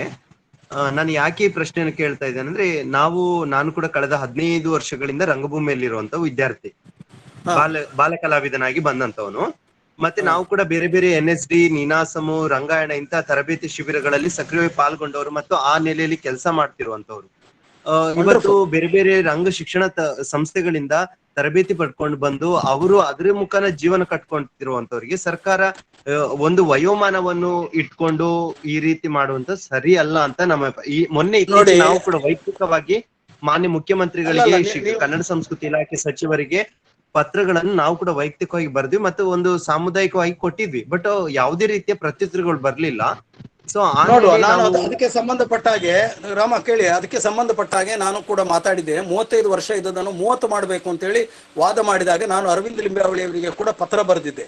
ದಯವಿಟ್ಟು ಇದನ್ನು 30 ವರ್ಷವರೆಗೆ ತನ್ನಿ, ಅಲ್ಲಿ ಅಂದ್ರೆ ವೃತ್ತಿಯವರಿಗೆ. ಆನಂತರ ಮತ್ತೆ ಒಳಗಡೆ ಬಂದ್ರೆ ನೀವು ಹೇಳಿದಂತ ಕೆಟಗರಿಯಲ್ಲಿ ಅಂದ್ರೆ ವೃತ್ತಿ ರಂಗ, ಈಗ ನೀವು ಹವ್ಯಾಸಿಗಳಾದ್ರೂ ಕೂಡ ವೃತ್ತಿಪರತೆಯಿಂದ ಕೆಲಸ ಮಾಡೋರು, ನ್ಯಾಷನಲ್ ಸ್ಕೂಲ್ ಆಫ್ ಡ್ರಾಮಾದಲ್ಲಿ ಕಲ್ತವರು ಎಷ್ಟೋ ಜನ ಹವ್ಯಾಸಿಗಳಿಗೆ ನಾಟಕಗಳನ್ನು ಅಂತವ್ರಿಗೆ ಕೊಡ್ಬೇಕು, 100% ಕೊಡ್ಬೇಕು. ಅವರಿಗೆ ನಾಟಕವೇ ಜೀವನ, ಅಂಥವರಿಗೆ ಕೊಡ್ಬೇಕು. ಹವ್ಯಾಸಿಗಳಾಗ್ಲಿ ವೃತ್ತಿಯವರಾಗ್ಲಿ ಅಂಥವ್ರಿಗೆ ಕೊಡ್ಲೇಬೇಕು. ಈಗ ನೀವು ಹೇಳಿದಾಗೆ ನೀವು ಇದನ್ನೇ ನಂಬಿಕೊಂಡು ಬಂದವರಾದ್ರೆ ನಿಮ್ಗೆ ಖಂಡಿತವಾಗಿ ಅವರು ಕೊಡ್ಲೇಬೇಕಾದದ್ದು ಮತ್ತು ಪ್ರೋತ್ಸಾಹಿಸಬೇಕಾದ್ದು ಸರ್ಕಾರದ ಕರ್ತವ್ಯ ಕೂಡ. ಸರ್ಕಾರ ಇಂಥ ಸಂದರ್ಭದಲ್ಲಿ ತಾಯಿಯ ಸ್ಥಾನದಲ್ಲಿ ನಿಲ್ಬೇಕಾದವರು ಅಲ್ಲ ಅಂತ ನಾನು ಯಾವತ್ತೂ ಈಗ ಹೇಳಿಲ್ಲಕ್ಕಲ್ಲ. ಮತ್ತೆ ನನಗೆ ಕೇಳುವಂತ ಹಕ್ಕಿದೆ ಒಂದು ರಂಗಭೂಮಿಯವನಾಗಿ, ಅಥವಾ ನಾನು ಈಗ ಕೇರಳದಲ್ಲಿದ್ದು ಕರ್ನಾಟಕದಲ್ಲಿ ಇವರಿಗೆ ಕೊಡ್ಬೇಕು ಅಂತ ಹೇಳುದಲ್ಲ. ಆದ್ರೆ ನಾನು ಮೂಲತಃ ಕರ್ನಾಟಕದವನು ಅಂತಲೇ ಹೇಳಿಕೊಂಡು ಮಾತಾಡೋದು. ಯಾಕಂದ್ರೆ ನಾವು ಈಗಲೂ ಕೂಡ ಏನಾದ್ರೂ ನಮಗೆ ಸಹಾಯ ಬೇಕು ಅಂದ್ರೆ ಕನ್ನಡ ಸಂಸ್ಕೃತಿ ಇಲಾಖೆ ಅವ್ರ ಹತ್ರ ಕೇಳ್ಕೊಂಡು ನಮ್ಗೆ ಅವರು ಹೆಲ್ಪ್ ಕೂಡ ಮಾಡೇ ಮಾಡ್ತಾರೆ. ಕನ್ನಡದವರಿಗೆ, ಕಾಸರಗೋಡಿನವರಿಗೆ ಯಾವತ್ತೂ ಬಿಟ್ಟು ಹಾಕಿದವರಲ್ಲ ಕರ್ನಾಟಕ ಸರ್ಕಾರ. ಹೋಗಿ ಅವರಿಗೆ ಮನವರಿಕೆ ಆದ್ರೆ ಇಲ್ಲಿನ ಎಷ್ಟೋ MA ಕಲಿಯುವ ವಿದ್ಯಾರ್ಥಿಗಳಿಗೆ, BA ಕಲಿಯುವಂತ ವಿದ್ಯಾರ್ಥಿಗಳಿಗೆ ಸ್ಕಾಲರ್ಶಿಪ್ ಕೊಡ್ತಾರೆ. ಕನ್ನಡದ ವಿದ್ಯಾರ್ಥಿಗಳಿಗೆ ವಾಚ್ ಕೊಟ್ಟು ಕ್ಯಾಶ್ ಪ್ರೈಸ್ ಅನ್ನು ಕೊಡುವಂತ ಇದನ್ನು ಇಟ್ಕೊಂಡಿದ್ದಾರೆ. ಇದೆಲ್ಲ ನಮ್ಮ ಕನ್ನಡಿಗರಿಗೆ ಅವರು ಕೊಡುವ ಪ್ರೋತ್ಸಾಹ ಅಲ್ವಾ? ಅದೇ ರೀತಿಯಲ್ಲಿ ರಂಗಭೂಮಿಯ ತಂಡದವರಿಗೆ ಕೂಡ ಪ್ರೋತ್ಸಾಹ 1-2 ತಂಡಗಳಿಗೆ ಕೊಟ್ಟಿದ್ದಾರೆ. ರಂಗಭೂಮಿಯಲ್ಲಿ ಖಂಡಿತವಾಗಿ ಕೆಲಸ ಮಾಡುವಂತ ಜನರಿಗೆ ಅವರು ಸಹಕಾರ ಅಥವಾ ಪ್ರೋತ್ಸಾಹ ಕೊಡ್ಲೇಬೇಕು ಹೇಳುದು ನಿಮ್ಮ ವಾದಕ್ಕೆ ನನ್ನ ಬೆಂಬಲ ಇದೆ. ಆದರೆ ರಂಗಭೂಮಿಯನ್ನು ಉಸಿರಾಗಿ ತಗೊಂಡವರಿಗೆ ಅಷ್ಟೇ. ನಮ್ಮ ಹೆಸರು ವಿಷ್ಣು ಹಡಪದ ಅಂತ, ಬಳ್ಳಾರಿಯಿಂದ. ನೀವು ಈಗ ಹೇಳಿದ್ರಿ ಅಂದ್ರೆ ಇವಾಗ ಬೇರೆ ಬೇರೆ ರಂಗಶಾಲೆಯಲ್ಲಿ ಶಿಕ್ಷಣ ಮುಗಿಸ್ಕೊಂಡ್ ಬಂದು ಹೊರಗಡೆ ಬೇರೆ ವರ್ಕ್ ಮಾಡ್ತಾ ಇರ್ತಾರೆ. ಅಂದ್ರೆ ಏನೋ ಬಿಸ್ನೆಸ್ ಮಾಡ್ತಾ ಇರ್ತಾರೆ, ಏನೋ ವರ್ಕ್ ಮಾಡ್ತಾರೆ. ಅವಾಗ ಮಾತ್ರ ಹವ್ಯಾಸವಾಗಿ ಅಂದ್ರೆ ಅವ್ರ ಕೋರ್ಸ್ ಮುಗಿಸಿದ್ರು ಹವ್ಯಾಸವಾಗಿ ತಗೊಳ್ತಾ ಇರ್ತಾರೆ, ರಂಗಭೂಮಿನ ನಾಟಕ ಮಾಡ್ತಾ ಇರ್ತಾರೆ, ಬಿಸ್ನೆಸ್ ಮಾಡ್ತಾ ಇರ್ತಾರೆ. ಅವ್ರಿಗೂ ಸರ್ಕಾರ ಈ ತರ ಅಮೌಂಟ್ ಆಗಿರ್ಬೋದು, ಬೇರೆ ಬೇರೆ ವಿಚಾರಗಳಾಗಿರ್ಬೋದು ಕೊಡೋದು ಎಷ್ಟು ಸಮಂಜಸ? ಅದೇ ನೀವು ಹೇಳಿದ್ರಿ ಕೊಡ್ಬೇಕು ಅಂತ. ಅಲ್ಲಲ್ಲ, ನಾನು ಹೇಳೋದು ಕೇಳೋದು ಎಷ್ಟು ಸಮಂಜಸ ಅಂತ, ಕೊಡೋದಲ್ಲ. ಇಲ್ಲಿ ಕೇಳೋದು ಪ್ರಶ್ನೆ. ನಾನು ನಿಮ್ಗೆ ಬಹಳ ಕ್ಲಿಯರ್ ಆಗಿ ಹೇಳಿದ್ದೇನೆ, ಕೇಳೋದು ಕೂಡ ಅವಮಾನ ಅಲ್ವಾ? 1 ಲಕ್ಷ ತಿಂಗಳಿಗೆ ಇದು ಇರುವನ್ನವನು BPL ಕಾರ್ಡ್ ಮಾಡಿಸ್ತಾನಂತ ಹೇಳಿದ್ರೆ ಅದಕ್ಕಿಂತ ದೊಡ್ಡ ಅವಮಾನ ಏನಿದೆ ನಿಮಗೆ? ಈಗ ನನಗೆ 5,000 ರೂಪಾಯಿ ಚಲನಚಿತ್ರ ನಿರ್ದೇಶಕರ ಸಂಘದಿಂದ ಕೊರೋನಾ ಸಮಯದಲ್ಲಿ ಸಹಾಯ ಮಾಡಬೇಕು ಅಂತ ನಿರ್ದೇಶಕರಿಗೆ ಕೊಡುವಂತ ಅಮೌಂಟ್ ಅಲ್ಲಿ ನಾನು ಕೊಟ್ಟು ಕಳಿಸಿದ್ರು. ಸುನಿಲ್ ಪುರಾಣಿಕ್ರವರು, ಕಾಸರಗೋಡು ಚಿನ್ನ ಅವರು, ನೀವು ಉಜ್ವಾಡ ಅನ್ನೋ ಕೊಂಕಣಿ ಸಿನಿಮಾ ಮಾಡಿ ಪ್ರಾದೇಶಿಕದ ಮಟ್ಟದಲ್ಲಿ ಪ್ರಶಸ್ತಿ ಪಡೆದವರು. ಈ ಸಂದರ್ಭದಲ್ಲಿ ನಿಮಗೆ ನಾವು 5,000 ರೂಪಾಯಿಯನ್ನು ಕಳಿಸ್ಕೊಡ್ತೀನಿ ಅಂತ. ನಾನು ಅದೇ ಮೊತ್ತವನ್ನು ಬಹಳ ಪ್ರೀತಿಯಿಂದ ನಯವಾಗಿ ತಿರಸ್ಕರಿಸಿ ರಿಟರ್ನ್ ಮಾಡಿ ಕಷ್ಟದಲ್ಲಿರುವ ಬೇರೆ ನಿರ್ದೇಶಕರಿಗೆ ಕೊಡಿ ಅಂತ ಕಳಿಸಿದ್ದಾನೆ. ಯಾಕಂದ್ರೆ ಭಗವಂತ ನನಗೆ ಬೇಕಾದಷ್ಟು ಕೊಟ್ಟಿದ್ದಾನೆ ಅನ್ನೋ ಕಾರಣಕ್ಕೆ ಬೇಕಾಗಿ. ಇದೇ ತರವನ್ನು ನಾನು ಹೇಳುವಂಥದ್ದು ಇದ್ದೇ ಅಂತ ಆದ್ರೆ, ನೀವು ನಿಮ್ಮ ಹೊಟ್ಟೆಪಾಡಿಗೆ ಬೇರೆ ವೃತ್ತಿಯನ್ನು ಅವಲಂಬಿಸುವುದಾದ್ರೆ ಸರ್ಕಾರ ಕೊಡುವ ಈ 2-3 ಸಾವಿರಕ್ಕೆ ಯಾಕ್ರಿ ಕೈ ಚಾಚಬೇಕು? ಸ್ವಾಭಿಮಾನದಿಂದ ಬದುಕ್ರಿ. ಇನ್ನೊಂದು 2 ತಿಂಗಳಲ್ಲಿ ನಾಟಕ ಆಡ್ಕೊಂಡು ದುಡ್ಡು ತಗೊಳ್ಳೋಣ, ನಾಟಕ ಆಡೋಣ. ಸುಮ್ನೆ ಭಿಕ್ಷೆಗಳ ತರ ಆಗಬಾರ್ದು. ನಾವು ಸ್ವಾಭಿಮಾನದಿಂದ ಬದುಕಬೇಕು ಕಲಾವಿದರು, ನಾಟಕ ಮಾಡೋಣ. ಈಗ ನಾನು ಕೂಡ ಎಲ್ಲ ರಂಗ ಕಲಾವಿದರಿಗೆ, ಮೊನ್ನೆ ಕಪ್ಪಣ್ಣನವರಿಗೆ ಕೂಡ ಬೆಂಗಳೂರಿನವರಿಗೆ ಹೇಳಿದ್ದೀನಿ, ನಾಟಕದ ಕಲಾವಿದರಿಗೆ ಪ್ರೋತ್ಸಾಹ ಬಂದ್ರೆ ನಿಮಗೆ ಸರ್ಕಾರದವರು ಕೊಟ್ಟಂತ ವಾರ್ಷಿಕ ಅನುದಾನದಲ್ಲಿ ಈ ಹಳ್ಳಿಯಲ್ಲಿರುವಂತಹ ಕಲಾವಿದರ ಕಾರ್ಯಕ್ರಮಗಳನ್ನು ಏರ್ಪಡಿಸಿ, ನೀವು ಅವರಿಗೆ ಏನು ಈಗ ವೆಬ್ ಎಲ್ಲ ಇದ್ರಲ್ಲಿ ಮಾಡ್ತಾರಲ್ಲ, ಮೊಬೈಲ್ ನಲ್ಲಿ ಚಿತ್ರೀಕರಿಸಿ ಇದೇ ತರದಲ್ಲಿ ಮಾಡಿದ ಕಾರ್ಯಕ್ರಮಗಳು ನೀಡುವ ಮುಖಾಂತರ ನಿಮಗೆ ಸಿಕ್ಕಿದ ಹಣದಲ್ಲಿ ಒಂದು ಕಾಸರಗೋಡಿನ ತಂಡದಲ್ಲಿ ನಾನೀಗ ಮಾಡ್ಲಿಕ್ಕೆ ಹೋಗ್ತಾ ಇದ್ದೇನೆ. ಜಾನಪದ ಗೀತೆಗಳನ್ನು ಹಾಡುವಂತ ಕಲಾವಿದರನ್ನು ಹುಡುಕಿ ನಮ್ಮ ರಂಗಮಂದಿರದಲ್ಲಿ ಕೂತ್ಕೊಳಿಸಿ ಅವ್ರ ಹತ್ರ ಆಡಿಸಿ ಇಡೀ ವೆಬ್ಬಿಗೆ ಇದನ್ನು ಕಳಿಸುವಂತ ಕೆಲಸವನ್ನು ಮಾಡಿ ಅವರಿಗೆ ಒಂದು ಪ್ರೋತ್ಸಾಹನವನ್ನಾಗಿ ಕೊಡುವಂತ ಕೆಲಸವನ್ನು ಮಾಡ್ತಾ ಇದ್ದೇವೆ. ಈ ತರದಲ್ಲಿ ಎಲ್ಲ ಕಲಾವಿದರು ಸ್ವಾಭಿಮಾನಿಗಳಾಗಬೇಕು ಅಂತ ಹೇಳುದು. ವಿ ಆರ್ ನಾಟ್ ಬೆಗ್ಗರ್ಸ್, ನಾವು ಭಿಕ್ಷುಕರಲ್ಲ ರೀ. ನಮಗೆ ಒಂದು 25,000 ಸಿಗ್ತಾ ಹೇಳಿದ್ರೆ ಈ 1 ತಿಂಗಳು ಕೊಡ್ತಾರೆ, ಈ 3,000ಕ್ಕೆ ಯಾಕೆ? ಎಷ್ಟು ಜನ ರಂಗಭೂಮಿಯ ಅನುಕೂಲಸ್ಥರು ಮಂಗಳೂರಿನಲ್ಲಿ ಕೆಲವರೆಲ್ಲ ಅಪ್ಲೈ ಮಾಡಿದ್ದಾರೆ, ಹೆಸರು ಹೇಳಲಿಕ್ಕೆ ಇಷ್ಟಪಡೋದಿಲ್ಲ. ನನಗೆ ನೋವಿದೆ ಆ ಬಗ್ಗೆ. ನಿಜವಾದ ಕಷ್ಟದಲ್ಲಿ ಇರುವವರಿಗೆ ಹಣ ಸಿಗಬೇಕು. ಸರ್ಕಾರ ಅದನ್ನು ಗಮನಿಸ್ತಿದೆ ಅಂತ ಅಂದ್ಕೊಂಡಿದ್ದೇನೆ. ಅದಕ್ಕೆ ಅಕಾಡೆಮಿಯವರು ಕೂಡ ಸಾಕಷ್ಟು ನೋಡಿಕೊಂಡು ಕೊಡ್ತಾರೆ ಅಂತೇಳಿ ನಾನು ಅಂದ್ಕೊಂಡಿದ್ದೇನೆ. ಈ ವಿಷಯದ ಬಗ್ಗೆ ಹೆಚ್ಚಿನ ಚರ್ಚೆ ಬೇಡ ಅಂತ ಕಾಣುತ್ತೆ. ಸರ್ ನಮಸ್ತೆ. ಸರ್ ನಮಸ್ತೆ, ನನ್ನ ಹೆಸರು ಮೋಹನ್ ಅಂತ. ಸರ್ ನಮಸ್ತೆ, ಕೇಳಿಸ್ತಿದೆ ಚಿನ್ನ ಸರ್? ದಾವಣಗೆರೆಯಿಂದ ಸರ್, ಮಧ್ಯ ಕರ್ನಾಟಕ ಭಾಗದಿಂದ ನಾನು ಮಾತಾಡ್ತಿರೋದು. ನಾನು ಕುವೆಂಪು ವಿಶ್ವವಿದ್ಯಾಲಯದಲ್ಲಿ ಕುವೆಂಪು ವಿಶ್ವವಿದ್ಯಾಲಯದಲ್ಲಿ MA ಪದವಿ ಪಡ್ಕೊಂಡು ಈಗ ಸರ್ಕಾರಿ ಪ್ರಥಮ ದರ್ಜೆ ಕಾಲೇಜು ಸಂತೆಬೆನ್ನೂರಿನಲ್ಲಿ ನಾನೀಗ ಕನ್ನಡ ಉಪನ್ಯಾಸಕನಾಗಿ ಕೆಲಸ ಮಾಡ್ತಿದ್ದೀನಿ. ಸೊ ನಾನು ಈಗ ಫೋನ್ ಮಾಡಿದ ಉದ್ದೇಶ ಏನು ಅಂತಂದ್ರೆ, ಅಂದ್ರೆ ನಾನು ಮಾತಾಡ್ತಿರೋ ಉದ್ದೇಶ ಏನು ಅಂದ್ರೆ, ನಿಮ್ಮ ಸವಿಸ್ತಾರವಾದಂತ ಒಂದು ಈ ರಂಗ ಚಟುವಟಿಕೆಯ ಬಗ್ಗೆ ನಮ್ಮ ಕಾಸರಗೋಡಿನ ಕ್ಷಮಿಸಿ ನಾನು ಯಾಕೆ ಹೇಳ್ತಿದ್ದೀನಿ ಅಂದ್ರೆ ಅದು ಕಾಸರಗೋಡು ನಮ್ಮ ಕರ್ನಾಟಕದ್ದೇನೆ. ಅದು ಯಾವತ್ತೂ ಇದ್ರು ಕೂಡ ಕನ್ನಡಿಗರು ಎಲ್ಲಿ ತನಕ ಅಲ್ಲಿ ಇರ್ತಾರೋ ಅಲ್ಲಿ ತನಕನೂ ಅದು ನಮ್ಮ ಕರ್ನಾಟಕದ್ದೇನೆ. ಸೊ ಒಂದೇನು ಅಂತಂದ್ರೆ ಸರ್, ನಮ್ಮಂತ ಅಧ್ಯಾಪಕರುಗಳಿಗೆ ಮತ್ತೆ ವಿದ್ಯಾರ್ಥಿಗಳಿಗೆ ಸೊ ಕಾಸರಗೋಡಿನ ಒಂದು ಏನು ರಂಗದ ಚಟುವಟಿಕೆ ನಡೀತಾ ಇದೆ, ಆ ರಂಗ ಚಟುವಟಿಕೆಯ ಬಗ್ಗೆ ಮತ್ತೆ ಈ ಹಿಂದೆ ನೀವೇನ್ ಹೇಳಿದ್ರಿ ಎಲ್ಲ ಆ ಒಂದು ರಂಗಕರ್ಮಿಗಳು ಏನಿದ್ದಾರೆ ಹವ್ಯಾಸಿ ರಂಗಭೂಮಿಯಲ್ಲಿರುವಂತವ್ರು ಮತ್ತೆ ವೃತ್ತಿ ರಂಗಭೂಮಿಯಲ್ಲಿರುವಂತವ್ರನ್ನ ಅವರುಗಳ ಪರಿಚಯವನ್ನ ಒಂದು ಪುಸ್ತಕ ರೂಪದಲ್ಲಿ ಆಗಿರ್ಲಿ ಅಥವಾ ಈಗ ನೀವು ವೆಬ್ ಸೀರೀಸ್ ಅಲ್ಲಿ ಅಂತ ಹೇಳಿದ್ರೆ ಅವರ ಪರಿಚಯವನ್ನು ಮತ್ತೆ ಆ ನಾಟಕ ಕೃತಿಗಳು ಯಾವಾದ್ರೂ ಕೂಡ ಅದರ ವಿಡಿಯೋಗಳು ಇದ್ರೆ ಅದನ್ನ ನಮ್ಗೆ ನೀವು ಇಲ್ಲಿ ಸಿಗುತ್ತೆ. ಕರ್ನಾಟಕ ನಾಟಕ ಅಕಾಡೆಮಿ ಅವರು ಕಾಸರಗೋಡು ರಂಗಭೂಮಿ ಬಗ್ಗೆ ಈಗ ಸದ್ಯದಲ್ಲಿ ಒಂದು ಪುಸ್ತಕವನ್ನು ಮಾಡ್ತೇನೆ ಅಂತೇಳಿ ಹೇಳಿದ್ರು. ಈಗಿನ ಅಧ್ಯಕ್ಷರಾದಂತ ಭೀಮಸೇನ್ರವರು ಬಹಳ ಒಳ್ಳೆಯ ಅಧ್ಯಕ್ಷರು ಮತ್ತು ತುಂಬಾ ಒಳ್ಳೆಯ ಕೆಲಸ ಮಾಡುವ ಕನಸುಗಳನ್ನು ಕಟ್ಕೊಂಡಿದ್ದಾರೆ. ಮುಂದಿನ ದಿನಗಳಲ್ಲಿ ಕಾಸರಗೋಡಿನ ಹವ್ಯಾಸಿ ರಂಗಭೂಮಿಯ ರಂಗ ತಂಡಗಳ ವಿಳಾಸಗಳು ಮತ್ತು ಇಲ್ಲಿರುವ ರಂಗ ತಂಡಗಳು ಮತ್ತು ಪ್ರದರ್ಶಿಸಿದ ನಾಟಕಗಳು ಇತ್ಯಾದಿಗಳ ಬಗ್ಗೆ ಒಂದು ಸಮಗ್ರ ಮಾಹಿತಿಯನ್ನು ಕೊಡಬಹುದು. ವಿಡಿಯೋ ಬಗ್ಗೆ ನನಗೆ ಮಾಹಿತಿ ಇಲ್ಲ, ಬಟ್ ನೀವು ಒಂದ್ಸಲ ರಜೆಯಲ್ಲಿ ಕಾಸರಗೋಡಿಗೆ ಬನ್ನಿ, ನಿಮ್ಗೆಲ್ಲ ನಾನು ಸುತ್ತಾಡಿಸ್ತೀನಿ, ಬನ್ನಿ. Okay sir, thank you sir, thank you very much. Hello sir, ನಮಸ್ತೆ. ಹೇಳಿ, ಯಾರು? ಹಲೋ ಸರ್, ನಾನು ಸರ್ ಯಾರು ಮಾತಾಡೋದು ಸರ್? ಸದಾಶಿವ ಮಾಸ್ಟರ್ ಪೊಯ್ಯಿ ಅಂತ ಹೇಳಿ ಕಾಸರಗೋಡಿಂದಲೇ. ನಮಸ್ಕಾರ. ನಿಮ್ಮ ಹೆಸರು ನಾನು ಹೇಳಿದ್ದೀನಿ. ಸರ್, ನನಗೆ ಯತೀಶ್ ಕುಮಾರ್ ಆಗಿದೆ ಈ ಒಂದು ಲಿಂಕ್ ಗಳಿಸಿ ಕೊಟ್ಟದ್ದು. ನಾನು ಆಗಿದ್ದಲೇ ಇದ್ದೇನೆ ಸರ್. ನನ್ನ ಪ್ರಧಾನ ನಿಮ್ಮ ನೇತೃತ್ವದಲ್ಲಿ ಮಂಜೇಶ್ವರ ಅಥವಾ ಕಾಸರಗೋಡಿನ ಭಾಗದಲ್ಲಿ ಕಾಲೇಜು ರಂಗಭೂಮಿಯಲ್ಲಿ ಸಾಕಷ್ಟು ಕೆಲಸವನ್ನು ಮಾಡಿದ ಪೊಯ್ಯಿ ಅವರಿಗೆ ನನ್ನ ಅಭಿನಂದನೆಗಳು ಸಲ್ತದೆ. ಮುಂದಿನ ಜನಾಂಗಕ್ಕೆ ಕನ್ನಡವನ್ನು ನಿರ್ದೇಶನ ಮಾಡಿದಂತ ನಿಮ್ಮ ಬಗ್ಗೆ ನನಗೆ ಶ್ರೀಧರ್ ಯತಡ್ಕ ಅವರು ಕೂಡ ಹೇಳಿದ್ರು. ತುಂಬಾ ಒಳ್ಳೆ ಕೆಲಸ ಮಾಡ್ತಾ ಇದ್ದೀರಿ, ಇದನ್ನು ಮುಂದುವರಿಸಿ ದಯವಿಟ್ಟು. Thank you sir. ನಾನು ಇದಕ್ಕೆ ಪೂರಕವಾಗಿ ಒಂದು ವಿಚಾರವನ್ನ ಮಂಡಿಸಲಿಕ್ಕೆ ಬೇಕಾಗಿ ಸಮಯ ಕೇಳ್ತಾ ಇರೋದು ಸರ್. ಈಗ ಕರ್ನಾಟಕದಲ್ಲಿ ರಂಗಯಾನ ಇದೆ, ನಿನಾಸಂ ಇದೆ, ಅದೇ ರೀತಿ ನಮ್ಮ ಕೇರಳದಲ್ಲಿ ಸ್ಕೂಲ್ ಆಫ್ ಡ್ರಾಮಾ ಪೆಶೂರಲ್ಲಿ ಇದೆ. ಆದ್ರೆ ಕಾಸರಗೋಡು ರಂಗಭೂಮಿ ಬೆಳೆಯಬೇಕಿದ್ರೆ ಅದಕ್ಕೆ ಒಂದು ಒಳ್ಳೆ ಅಡಿಕಟ್ಟು ಬೇಕು. ಅದಕ್ಕೆ ಬೇಕಾಗಿ ಒಂದು ನಮ್ಮ ಮಂಜೇಶ್ವರ ಗವರ್ಮೆಂಟ್ ಕಾಲೇಜಲ್ಲಿ ಅಥವಾ ಕಾಸರಗೋಡು ಸರ್ಕಾರಿ ಕಾಲೇಜು ಇಲ್ಲಿ ಈಗಾಗಲೇ ಯಕ್ಷಗಾನಕ್ಕೆ ಬೇಕಾದಂತ ಅಧ್ಯಯನ ತರಬೇತಿ ಎಲ್ಲ ಆರಂಭ ಆಗಿದೆ. ಆದ್ರೆ ಈ ರಂಗಭೂಮಿಗೆ ಬೇಕಾಗಿ ಒಂದು ಕೋರ್ಸ್ ಪ್ರತ್ಯೇಕವಾಗಿ 2 ಕಾಲೇಜುಗಳಲ್ಲಿ ಆರಂಭಿಸುವುದಕ್ಕೆ ಬೇಕಾಗಿ ಏನಾದ್ರೂ ನಮ್ಮಿಂದ ಮಾಡ್ಲಿಕ್ಕೆ ಸಾಧ್ಯ ಇದೆ ಅನ್ನುವಂತ ಒಂದು ಪ್ರಶ್ನೆ ಆಗಿದೆ. ಈ ಸಂದರ್ಭದಲ್ಲಿ ನಾನು ಕೇಳ್ತಾ ಇದ್ದೇನೆ. ಅಲ್ಲ, ಒಳ್ಳೆಯ ಪ್ರಶ್ನೆ. ಈ ಪ್ರಶ್ನೆಯನ್ನು ನಾನು ಮುಂದಿನ ದಿನಗಳಲ್ಲಿ ನನಗೆ ಸಿಕ್ಕಿದಾಗ ನಾನು ಕೆಲವು ಗೆಳೆಯರ ಹತ್ರ ಇದನ್ನು ಪ್ರಸ್ತಾಪಿಸ್ತೇನೆ. ಬಹುಶಃ ಮೋಹನ್ರು ಈ ಕೇಂದ್ರ ಇವ್ರದ್ದು ಯೂನಿವರ್ಸಿಟಿಯ ಮುಖಾಂತರ ಏನಾದ್ರು ಮಾಡ್ಲಿಕ್ಕೆ ಆಗತ್ತಾ ಅಂತೇಳಿ ನಾನು ಚರ್ಚೆ ಮಾಡ್ತೇನೆ ಅವ್ರ ಹತ್ರ. ಫಸ್ಟಿಗೆ ನಮಗೆ ದೊಡ್ಡ ಜನರನ್ನು ಕರೆದು ಒಂದು 2-3 ದಿನಗಳ ವಿಚಾರಗೋಷ್ಠಿಗಳನ್ನು ನಡೆಸಬೇಕಾಗ್ತದೆ. ಅದು ಕೇಂದ್ರೀಯ ವಿಶ್ವವಿದ್ಯಾನಿಲಯದ ಮಟ್ಟದಲ್ಲಿ ಕೆಲವೆಲ್ಲ ಆಗಬೇಕು. ಕೆಲವೆಲ್ಲ ಕಾಸರಗೋಡಿನಲ್ಲಿ ಮಾಡಿದ್ದಾರೆ ಈ ಹಿಂದೆ ಬೇರೆಯವರು. ಆದ್ರೆ ಅದಕ್ಕೆ ನನ್ನಂಥವರಿಗೆ ಆಮಂತ್ರಣವನ್ನು ಕೊಡದೆ ಕೆಲವೆಲ್ಲ ಏಕಾಧಿಪತ್ಯವನ್ನು ಮೆರೆದವರು ಇದ್ದಾರೆ. ಇಂತಹ ಸ್ವಭಾವವನ್ನು ಬಿಟ್ಟು, ನಾನು ಅನ್ನೋದನ್ನ ಬಿಟ್ಟು ನಾವು ಅಂದಾಗ ಮಾತ್ರ ಇಲ್ಲಿ ರಂಗಭೂಮಿ ಬೆಳಿಲಿಕ್ಕೆ ಸಾಧ್ಯ. ಒಂದು ವಿಚಾರಗೋಷ್ಠಿಯಲ್ಲಿ ಒಬ್ಬನನ್ನು ತಿರಸ್ಕರಿಸಿದಾಗ ಅದರಲ್ಲಿ ರಂಗಭೂಮಿ ಬೆಳೀತದೆ ಅಥವಾ ವಿಶ್ವಾಸ ನನಗಿಲ್ಲ. ಎಲ್ಲರೂ ಒಟ್ಟಿಗೆ ಸೇರಿ ಕೆಲಸ ಮಾಡಬೇಕು. ಆದ ಕಾರಣ ಇದನ್ನು ಯಾವ್ದಾದ್ರು ಯೂನಿವರ್ಸಿಟಿ ಮಟ್ಟದಲ್ಲಿ ಕೆಲಸ ಮಾಡುವಂತ ಕೆಲಸಗಳಾಗಲಿ ಅಂತೇಳಿ ನಾನು ಹಾರೈಸ್ತೇನೆ. ಇದ್ರ ಬಗ್ಗೆ ನಿಮ್ಮ ಒಳ್ಳೆಯ ಸಲಹೆ ಇದು. ನಾನು ಕೂಡ ನಿಮ್ಮ ಆಗಿ ಈ ಸಲಹೆಯನ್ನು ಬೇರೆಯವರ ಮುಂದೆ ಇಡ್ತೇನೆ ಸಿಕ್ಕಿದಾಗ, ಅವಕಾಶ ಸಿಕ್ಕಿದಾಗ. ಚಿನ್ನವರಿಗೆ ನಮಸ್ಕಾರ. ನಮಸ್ಕಾರ. ನಾ ಪುರುಷೋತ್ತಮ ಭಟ್. ಸಮರಸ ಹೇಳಿ ಗುರುಗಳೇ. ಗುರುಗಳೇ, ನಿಮ್ಮ ಮಾತುಗಳೆಲ್ಲ ಸೂಪರ್, ಒಳ್ಳೆ ರೀತಿಯಲ್ಲಿ ಮೂಡಿ ಬಂತು. ನನಗೆ 2 ಪ್ರಶ್ನೆಗಳು. ಒಂದು, ಬದಿಯಡ್ಕದಲ್ಲಿ ಬಹಳ ವರ್ಷಗಳ ಹಿಂದೆ, ಒಂದು 2 ದಶಕಗಳ ಹಿಂದೆ ಇರಬೇಕು, ಒಂದು ರೆಫರ್ಟರಿ ಟೈಪ್ ಅಲ್ಲಿ ನಾಟಕ ಶಾಲೆ ಇತ್ತು ಅನ್ನೋದನ್ನು ಕೇಳಿ ತಿಳಿದಿದ್ದೀನಿ. ವಾರಕ್ಕೆ 2 ಸಲ ಏನೋ ಅವರು ಶನಿವಾರ ಮತ್ತು ಭಾನುವಾರ ನಾಟಕಗಳನ್ನು ಕೆಲವು ಒಂದು 10 ವರ್ಷಗಳಷ್ಟು 15 ವರ್ಷಗಳಷ್ಟು. ಗುರುಗಳೇ, ಅದು ಬದಿಯಡ್ಕದಲ್ಲಿ ಅಲ್ಲ, ಕೋಟೂರ್ನಲ್ಲಿ ಇತ್ತು. ಕೋಟೂರ್ನಲ್ಲಿ ಒಳಗೆ ಕಾರಡ್ಕ ಅನ್ನೋ ಒಂದು ಗ್ರಾಮದಲ್ಲಿ ಇತ್ತು.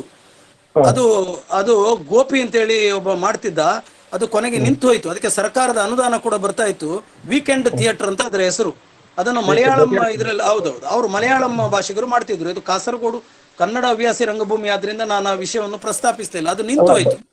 ಬದಿಯಡ್ಕದಲ್ಲಿ ಇತ್ತು ಅನ್ನೋದನ್ನು ತಿಳಿದಿದ್ದೆ ನಾನು, ಅದೊಂದು ಇಲ್ಲ ಮಾತು ನನಗೆ ಗೊತ್ತಿದ್ದ ಹಾಗೆ ಇಲ್ಲ. ಆದ್ರೆ ಬದಿಯಡ್ಕದಲ್ಲಿ ಸಾಂಸ್ಕೃತಿಕ ಚಟುವಟಿಕೆ ಅದೊಂದು ಹೆಡ್ ಆಫೀಸು ಕಲ್ಚರಲ್, ಯಾಕಂದ್ರೆ ಕವಿ ಕಯ್ಯಾರರು ಇದ್ದಂತ ಊರದು. ಅಲ್ಲೆಲ್ಲ ಕನ್ನಡದ ಪರ ಚಟುವಟಿಕೆಗಳು ಸಾಕಷ್ಟು ಆಗಿದೆ, ಸಾಕಷ್ಟು ಶಾಲೆಗಳಲ್ಲಿ ನಾಟಕಗಳಾಗಿದೆ ಅನ್ನೋದು ಗೊತ್ತು ನನಗೆ. ಆದ್ರೆ ರೆಪರ್ಟ್ರಿ ಇರೋದು ನನಗೆ ಗೊತ್ತಿಲ್ಲ. ಬಹುಶಃ ನನ್ನ ಅದು ಗಮನಕ್ಕೆ ಬರ್ಲಿಲ್ವೋ ಏನೋ, ಬಹುಶಃ ನನ್ನ ಅಜ್ಞಾನ ಇರ್ಬೋದು ಏನೋ. ನೀವು ಮಾಹಿತಿ ಕೊಟ್ರೆ ಮುಂದಿನ ದಿನಗಳಲ್ಲಿ ನಾನು ಅದನ್ನು ಎಲ್ಲಿಯಾದ್ರೂ ಹೇಳಲಿಕ್ಕೆ ಬಳಸ್ತೇನೆ. ಮತ್ತೆ ಮತ್ತೊಂದು ರೆಫರ್ಟ್ರಿ ಟೈಪ್ ಅಲ್ಲಿ ಕಾಸರಗೋಡಲ್ಲಿ ನಿಮ್ಮ ನೇತೃತ್ವದಲ್ಲಿ ಒಂದು ವ್ಯವಸ್ಥೆ ಆಗ್ಬೇಕು ಅಂತ. ನಾನೀಗ ಕರೆಕ್ಟ್ ಆಗಿದ್ದೇನೆ ಅಲ್ಲ, ನಾನು ಮುಂದಿನ ಜನಾಂಗಕ್ಕೆ ಹಸ್ತಾಂತರಿಸುವ ಕೆಲಸವನ್ನು ಮಾಡ್ತಾ ಇದ್ದೇನೆ ಪುರುಷೋತ್ತಮ್. ನನಗೆ ವಯಸ್ಸು 64 ಆಯ್ತಲ್ಲ. ಈಗ ನಾನು ಗೈಡ್ ಮಾಡುವಂಥದ್ದು, ಈಗ ನೇತೃತ್ವ ವಹಿಸಿಕೊಂಡ್ರೆ ಈಗಿದ್ದ ಶುಗರ್ 200 ಇದ್ದ 400 ಆಗ್ಬೋದು, ಬಹಳ ಕಷ್ಟ. ಈಗ ಕರೆಕ್ಟ್ ಇದ್ದೇನೆ ನಾನು, ನನ್ನ ಪಾಡಿಗೆ ಬಿಟ್ಬಿಡಿ, ನಾನು ನನ್ನ ಪಾಡಿಗೆ ಕೆಲಸ ಮಾಡ್ತಾ ಇರ್ತೀನಿ. ಅದೆಲ್ಲ ಬೇಡ, ಅದೆಲ್ಲ ಸರ್ಕಾರದವ್ರು ಮಾಡ್ಲಿ, ಕನ್ನಡ ಸರ್. ನೀವು ನಾನು ಚೆನ್ನಾಗಿರೋದು ಇಷ್ಟಪಡೋದಿಲ್ಲ ಅಂತ ಆಯ್ತು, ಖುಷಿ ಆಯ್ತು. ಶತ್ರುಗಳನ್ನ ಪರವ್ರನಲ್ಲಿ ಹುಡ್ಕೋದಕ್ಕಿಂತ ಪಕ್ಕದಲ್ಲೇ ಇದಾರಲ್ರಿ. ತುಂಬಾ ಥ್ಯಾಂಕ್ಸ್ ಪುರುಷೋತ್ತಮ ನಿಮ್ಮ ಸಲಹೆಗೆ. ಆ ಬದಿಯಾದ ಬಗ್ಗೆ ನನಗೆ ವಿಚಾರಿಸಿ ಸ್ವಲ್ಪ ಹೇಳಿ ಡೀಪ್. ಧನ್ಯವಾದ ಸರ್. ಧನ್ಯವಾದ ಸರ್. ಮಹೇಶ್ ಸರ್ ನಮಸ್ಕಾರ. ಹೇಳಿ ಸರ್. ನಮ್ಮ ಹೆಸರು ಅಬ್ದುಲ್ ಗೋಸ್ ಅಂತ. ಸರ್, ಪ್ರಸ್ತುತ ಸಮಾಜಕ್ಕೆ ರಂಗಭೂಮಿ ಕಲಾವಿದರ ಕೊಡುಗೆ ಏನಂತ ಹೇಳಿ ನಮಗೆ ಅರ್ಥ ಆಗ್ತದೆ. ಪ್ರಸ್ತುತ ರಂಗಭೂಮಿ ಅಂದ್ರೆ ಕಾಸರಗೋಡಿನ ರಂಗಭೂಮಿ ಕಲಾವಿದರ ಬಗ್ಗೆ ಹೇಳ್ತೀರಾ ಅಥವಾ ಒಟ್ಟು ರಂಗಭೂಮಿಯ ಕೊಡುಗೆನಾ? ಸರ್, ಒಟ್ಟು ರಂಗಭೂಮಿಯ ಕೊಡುಗೆ ಪ್ರಸ್ತುತ ಸಮಾಜಕ್ಕೆ ರಂಗಭೂಮಿಯವರು ಕೊಡು. ಹಿರಣ್ಣಯ್ಯನಂತವರ ನಾಟಕಕಾರರು ಲಂಚಾವತಾರ ಭ್ರಷ್ಟಾಚಾರ ನಾಟಕಗಳನ್ನು ಮಾಡಿ ಎಷ್ಟು ಹೇಳಿದ್ರು ಕೂಡ ಕೊನೆಗೂ ಈ ಭ್ರಷ್ಟಾಚಾರ ನಿಂತಿದ್ದೇರೇನ್ರಿ? ಎಂತ ಕೊಡುಗೆ ಐತ್ರಿ ಅವ್ರದ್ದು? ಏನಾದ್ರೂ ಇದೆಯಾ? ಆದ್ರಿಂದ ನಾಟಕದಿಂದಾಗಿ ಪರಿವರ್ತನೆ ಆಗ್ತಾರೆ ಅನ್ನೋ ಭ್ರಮೆ ಇಲ್ಲ. ಆದ್ರೆ ಕೆಲವರಿಗೆ ಬೇಕಾದ ಜಾಗಗಳಲ್ಲಿ ಚುಚ್ಚಲಿಕ್ಕೆ ಆಗ್ತದೆ, ಇಲ್ಲ ಅಂತಿಲ್ಲ. ಈಗ ನಾವು ನಾಯಿಬಾಲ ನಾಟಕವನ್ನು ಲಾರಿ ನಾಟಕದಲ್ಲಿ ಮಾಡುವಾಗ ತಹಶೀಲ್ದಾರ್ಗೆ ಅಲ್ಲದ ಲಂಚ ಕೊಡುವ ಸಂದರ್ಭದಲ್ಲಿ ಪ್ರೇಕ್ಷಕನೊಬ್ಬ ಎದ್ದು ನಿಂತು ಆ ಮಗನಿಗೆ ದುಡ್ಡನ್ನು ಕೊಡಬೇಡಿ ಅಂತೇಳಿ ಹೇಳಿ ರಿಯಾಕ್ಟ್ ಮಾಡುವಷ್ಟರ ಮಟ್ಟಿಗೆ ಅವನ ಮೇಲೆ ನಾಟಕ ಪ್ರಭಾವ ಬೀರಿದೆ, ಇಲ್ಲ ಅಂತ ಹೇಳುವುದಿಲ್ಲ ನಾನು. ಗೌತಮ್ ಬುದ್ಧ ಪಾತ್ರ ಮಾಡಿದವನು ರಾತ್ರಿ 12 ಗಂಟೆ ಹೆಂಡತಿ ಬಿಟ್ಟು ಓಡೋಗ್ಬೇಕು ಅಂತಂದ್ರೆ ಆಗತ್ತಾ? ಅಲ್ಲ.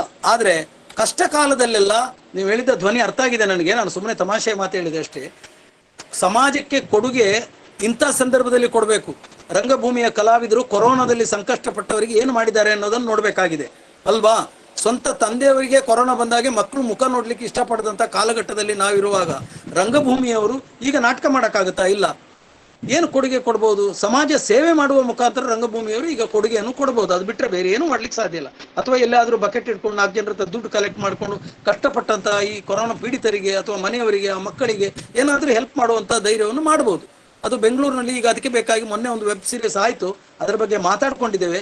ಈಗ ಮುಂದಿನ ವಾರ ನಾವು ಬೆಂಗಳೂರಿಗೆ ಮುಖ್ಯಮಂತ್ರಿಗಳನ್ನ ಕೇಳಲಿಕ್ಕೆ ರಂಗಭೂಮಿಯ ತಂಡದವರು ಮುಖ್ಯಮಂತ್ರಿ ಚಂದ್ರು, ಕಪ್ಪಣ್ಣ, ಶಶಿಧರ್ ಬಾರಿಘಾಟು ಸೇರಿದಂತೆ ಕೆಲವು ರಂಗ ಗೆಳೆಯರು ಹೋಗಿ ಭೇಟಿ ಮಾಡುವಂತ ಯೋಜನೆಗಳನ್ನು ಹಾಕೊಂಡಿದ್ದೇವೆ. ನೋಡೋಣ ಏನಾಗತ್ತೆ ಅಂತೇಳಿ.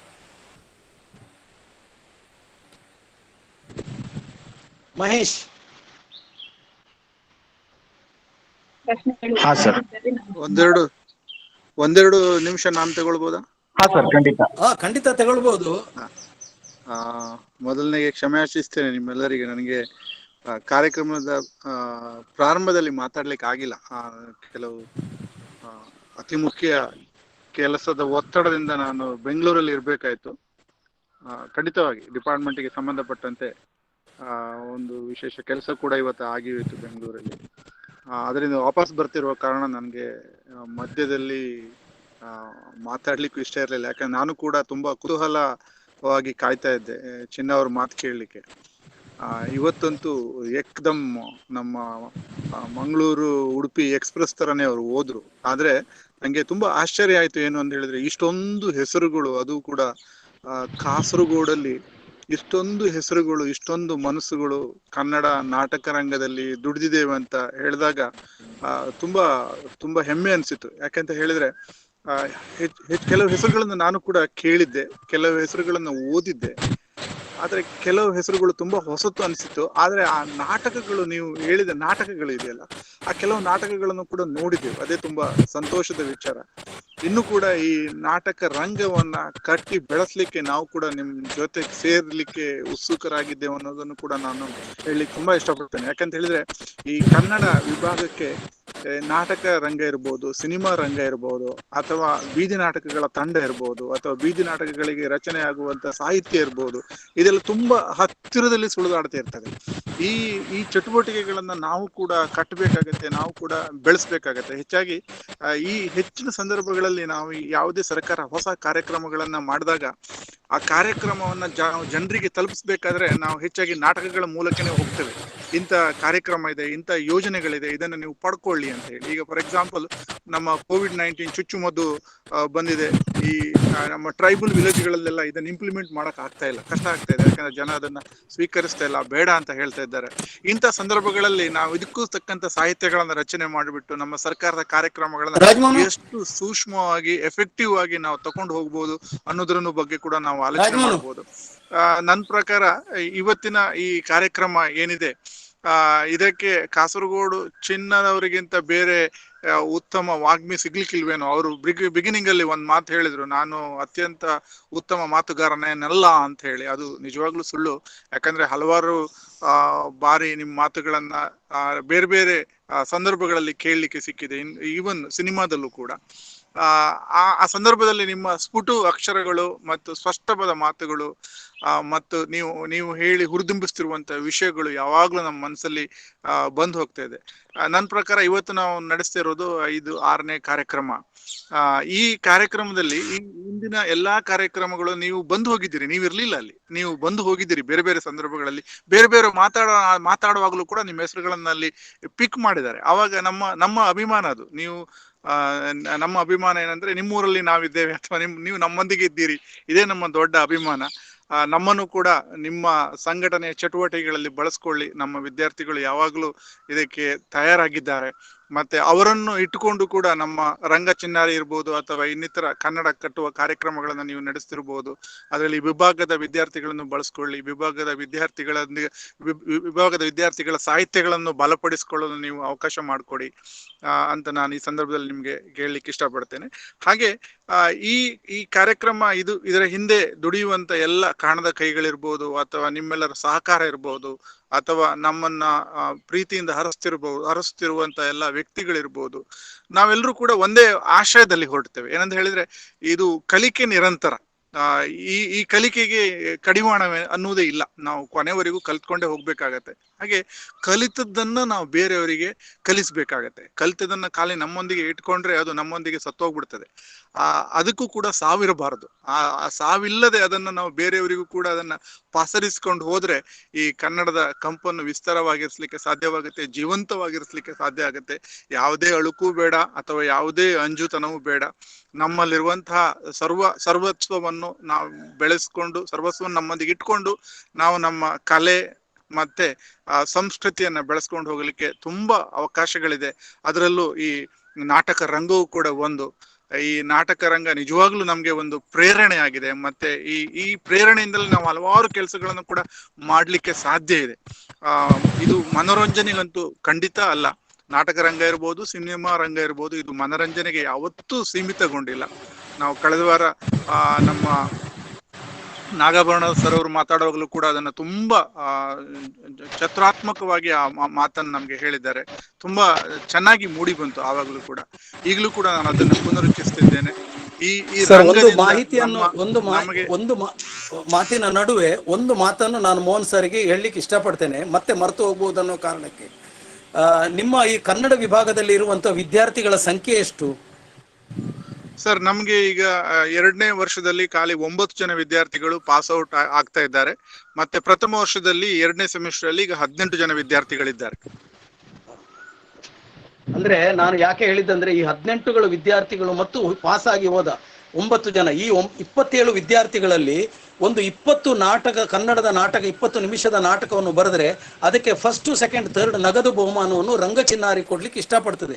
ನೀವು ಅವರಿಗೆ ಒಂದು ಪ್ರೋತ್ಸಾಹದ ರೀತಿಯಲ್ಲಿ ಒಂದು 20 ನಿಮಿಷಗಳ ಒಂದು ಕನ್ನಡದ ನಾಟಕವನ್ನು ಬರೀಲಿಕ್ಕೆ ಹೇಳಿ, ಅದನ್ನು ನಾವು ಜಡ್ಜ್ ಮಾಡೋಣ.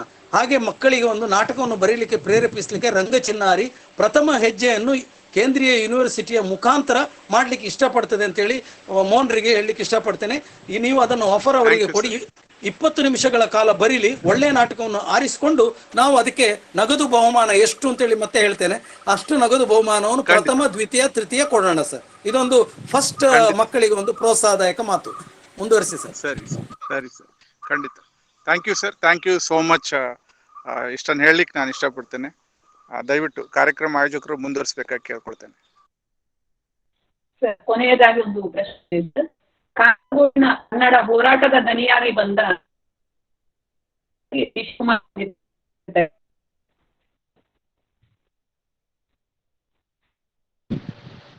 ಏನ್ ಹೇಳಿ, ನನಗೆ ಕೇಳಿಸ್ಲಿಲ್ಲ. ಕಾಸರಗೋಡಿನ ನಾಟಕಗಳಿದ್ದರೆ ತಿಳಿಸಿ ಎನ್ನುವುದಾಗಿ ಶ್ರೀಶಕುಮಾರ ಪಂಡಿತರ್ ಅವರು ಕೇಳ್ತಾ ಇದ್ದಾರೆ. ಕಾಸರಗೋಡಿನ ಕನ್ನಡ ಹೋರಾಟದ ಬಂದಂತಹ ನಾಟಕಗಳು ಇವೆ ಎನ್ನುವುದಾಗಿ ಕೇಳ್ತಾ ಇದ್ದಾರೆ ಸರ್. ಅಲ್ಲ, ಕಾಸರಗೋಡಿಗೆ ಅಲ್ಲ, ಅವರ ಪ್ರಶ್ನೆ ನಾನು ಮಾತಾಡ್ತೇನೆ. ನಾನು ಮಾತಾಡೋದು ಕೇಳಿಸ್ತಿದ್ಯಾ ಸರ್? ನಾನು ಮಾತಾಡೋದು ಕೇಳಿಸ್ತಿದ್ಯಾ ಸರ್? ನಮಸ್ಕಾರ ಸರ್. ಚಿನ್ನ ಸರ್. ನಮಸ್ಕಾರ ಶಿರೀಷ, ಏನ್ರಿ ನಿಮ್ಮ ಪ್ರಶ್ನೆ ಹೇಳ್ರಿ.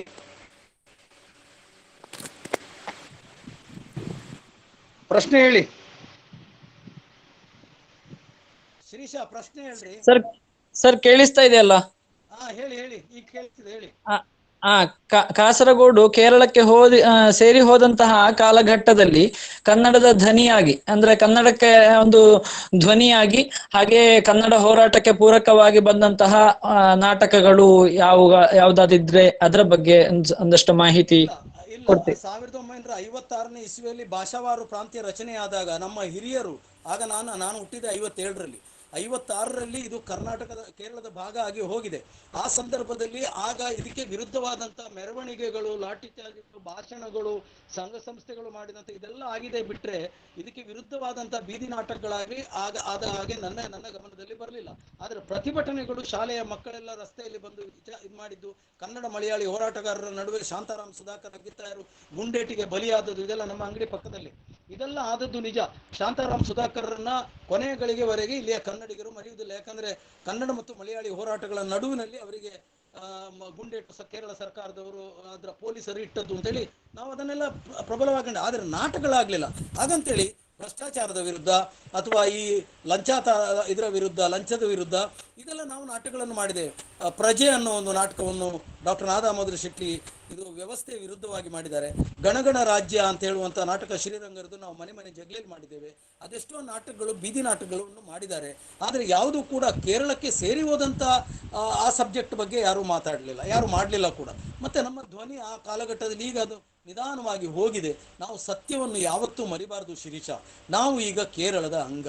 ಇಷ್ಟು ವರ್ಷಗಳಲ್ಲಿ ನಾವು ಈಗ ಮಾಡಬೇಕಾದ ಕೆಲಸ ಏನಂದರೆ, ಭೌಗೋಳಿಕವಾಗಿ ನಾವು ಕೇರಳದಲ್ಲಿ ಇದ್ದೇವೆ, ಆದರೆ ಸಾಂಸ್ಕೃತಿಕವಾಗಿ ನಮ್ಮ ತಾಯಿ ಕಲಿಸಿದ ಕನ್ನಡ, ನಮ್ಮ ಈ ತುಳು, ಈ ಹವ್ಯಕ ಕನ್ನಡ, ಇಂತೆಲ್ಲ ಭಾಷೆಗಳ ಸಂಸ್ಕೃತಿಯನ್ನು ಉಳಿಸಿ ಬೆಳೆಸುವ ನಿಟ್ಟಿನಲ್ಲಿ ಕೆಲಸ ಮಾಡಬೇಕಾಗಿದೆ ನಾವು. That is very very very very important. ಈಗ ಕನ್ನಡದಲ್ಲಿ ಮಾಡುವಷ್ಟು ಕೆಲಸಗಳು ಮಾಡ್ತಿಲ್ಲ. ಈಗ ಕಾಸರಗೋಡಿನ ಕನ್ನಡ ಚಳವಳಿಗಳು ಈಗಲೂ ಕೂಡ ಮಾಡುವಂಥ ವಿಚಾರಗೋಷ್ಠಿಗಳು, ಈಗ ಸರ್ಕಾರಿ ಕಾಲೇಜಿನಲ್ಲಿ ಕನ್ನಡ ವಿಭಾಗದಲ್ಲಿ ಮಾಡುವಂಥ ಕೆಲಸಗಳಾಗಲಿ, ಅಥವಾ ಕೇಂದ್ರೀಯ ಮಾಡುವುದಾಗಲಿ, ಅಥವಾ ಇಲ್ಲಿಯ ಸಂಘ ಸಂಸ್ಥೆಗಳು ಕನ್ನಡ ಪರ ನಾಟಕಗಳು, ವಿಚಾರಗೋಷ್ಠಿಗಳು, ಸಾಹಿತ್ಯಗೋಷ್ಠಿಗಳು, ರಂಗಶಿಬಿರಗಳು, ಆಮೇಲೆ ಶಾಲೆಯ ಮಕ್ಕಳಿಗೆ ಕನ್ನಡ ಇದೆಲ್ಲ ಕಲಿಸುವಂಥ ಕೆಲಸಗಳು, ಇದೆಲ್ಲ ನೋಡಿದರೆ ಮಲಯಾಳಿಗಳು ಏನೂ ಮಾಡ್ತಾ ಇಲ್ಲ. ನಾವು ಕನ್ನಡದವರು ನಮ್ಮ ಅಸ್ತಿತ್ವಕ್ಕೆ ಬೇಕಾಗಿ ಇಲ್ಲಿ ಕೆಲಸಗಳನ್ನು ಮಾಡ್ತಾ ಇರುವಂಥದ್ದು.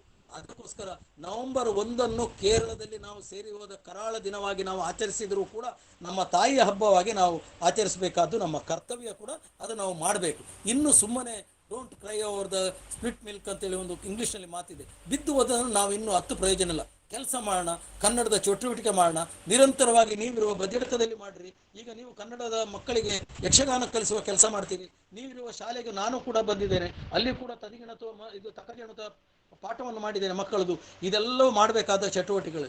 ಬಾಯಿಯಿಂದ ಮಾತನಾಡುವುದನ್ನು ಕಮ್ಮಿ ಮಾಡಿ ದೈಹಿಕವಾಗಿ ಕನ್ನಡ ಪರ ಕೆಲಸಗಳನ್ನು ಮಾಡಿದವನೇ ನಿಜವಾದ ಕನ್ನಡಿಗ mister Shirisha Kumar. Thank you. ಸಂವಾದ ಕಾರ್ಯಕ್ರಮವನ್ನು ಇಲ್ಲಿಗೆ ಮುಗಿಸ್ತಿದ್ದೇವೆ. ಈ ಸಂವಾದ ಕಾರ್ಯಕ್ರಮದಲ್ಲಿ ಪಾಲ್ಗೊಂಡಂತಹ ಎಲ್ಲರಿಗೂ ಕೂಡ ಧನ್ಯವಾದಗಳು. ಅದೇ ರೀತಿಯಲ್ಲಿ ಪ್ರತಿಕ್ರಿಯಿಸಿದಂತಹ ಕಾಸರಗೋಡು ಚಿನ್ನ ಸರ್ ಅವರಿಗೂ ಕೂಡ ಧನ್ಯವಾದಗಳು. ಧನ್ಯವಾದ. ನಾನು ಹೇಳ್ಬಹುದಾ? ಸಂವಾದ ನಡೆಸಿಕೊಟ್ಟ ಸೌಮ್ಯ ಮೇಡಮ್ ಅವರಿಗೆ ವಂದನೆಗಳು. ಕಾರ್ಯಕ್ರಮದ ಕೊನೆಯ ಹಂತದಲ್ಲಿ ನಾವಿದ್ದೇವೆ. ಅದಕ್ಕಿಂತ ಮುಂಚಿತವಾಗಿ ಈ ಕಾರ್ಯಕ್ರಮದಲ್ಲಿ ಭಾಗವಹಿಸಿದವರು ಪ್ರಮಾಣ ಪತ್ರಕ್ಕಾಗಿ ಚಾಟ್ ಬಾಕ್ಸ್ ನಲ್ಲಿರುವ ಫೀಡ್ಬ್ಯಾಕ್ ಅರ್ಜಿಯನ್ನು ಭರ್ತಿ ಮಾಡಿ ಕಳುಹಿಸಿ. ನಿಮಗೆ ಪ್ರಮಾಣ ಪತ್ರ ನೀಡಲಾಗುವುದು. ಮುಂದೆ ಧನ್ಯವಾದ ಸಮರ್ಪಣೆ ಇದನ್ನು ನಿರ್ವಹಿಸುತ್ತಿದ್ದಾರೆ ನಮ್ಮ ವಿಭಾಗದ ವಿದ್ಯಾರ್ಥಿಯಾದ ಶಿವಕುಮಾರ್ ಅವರು.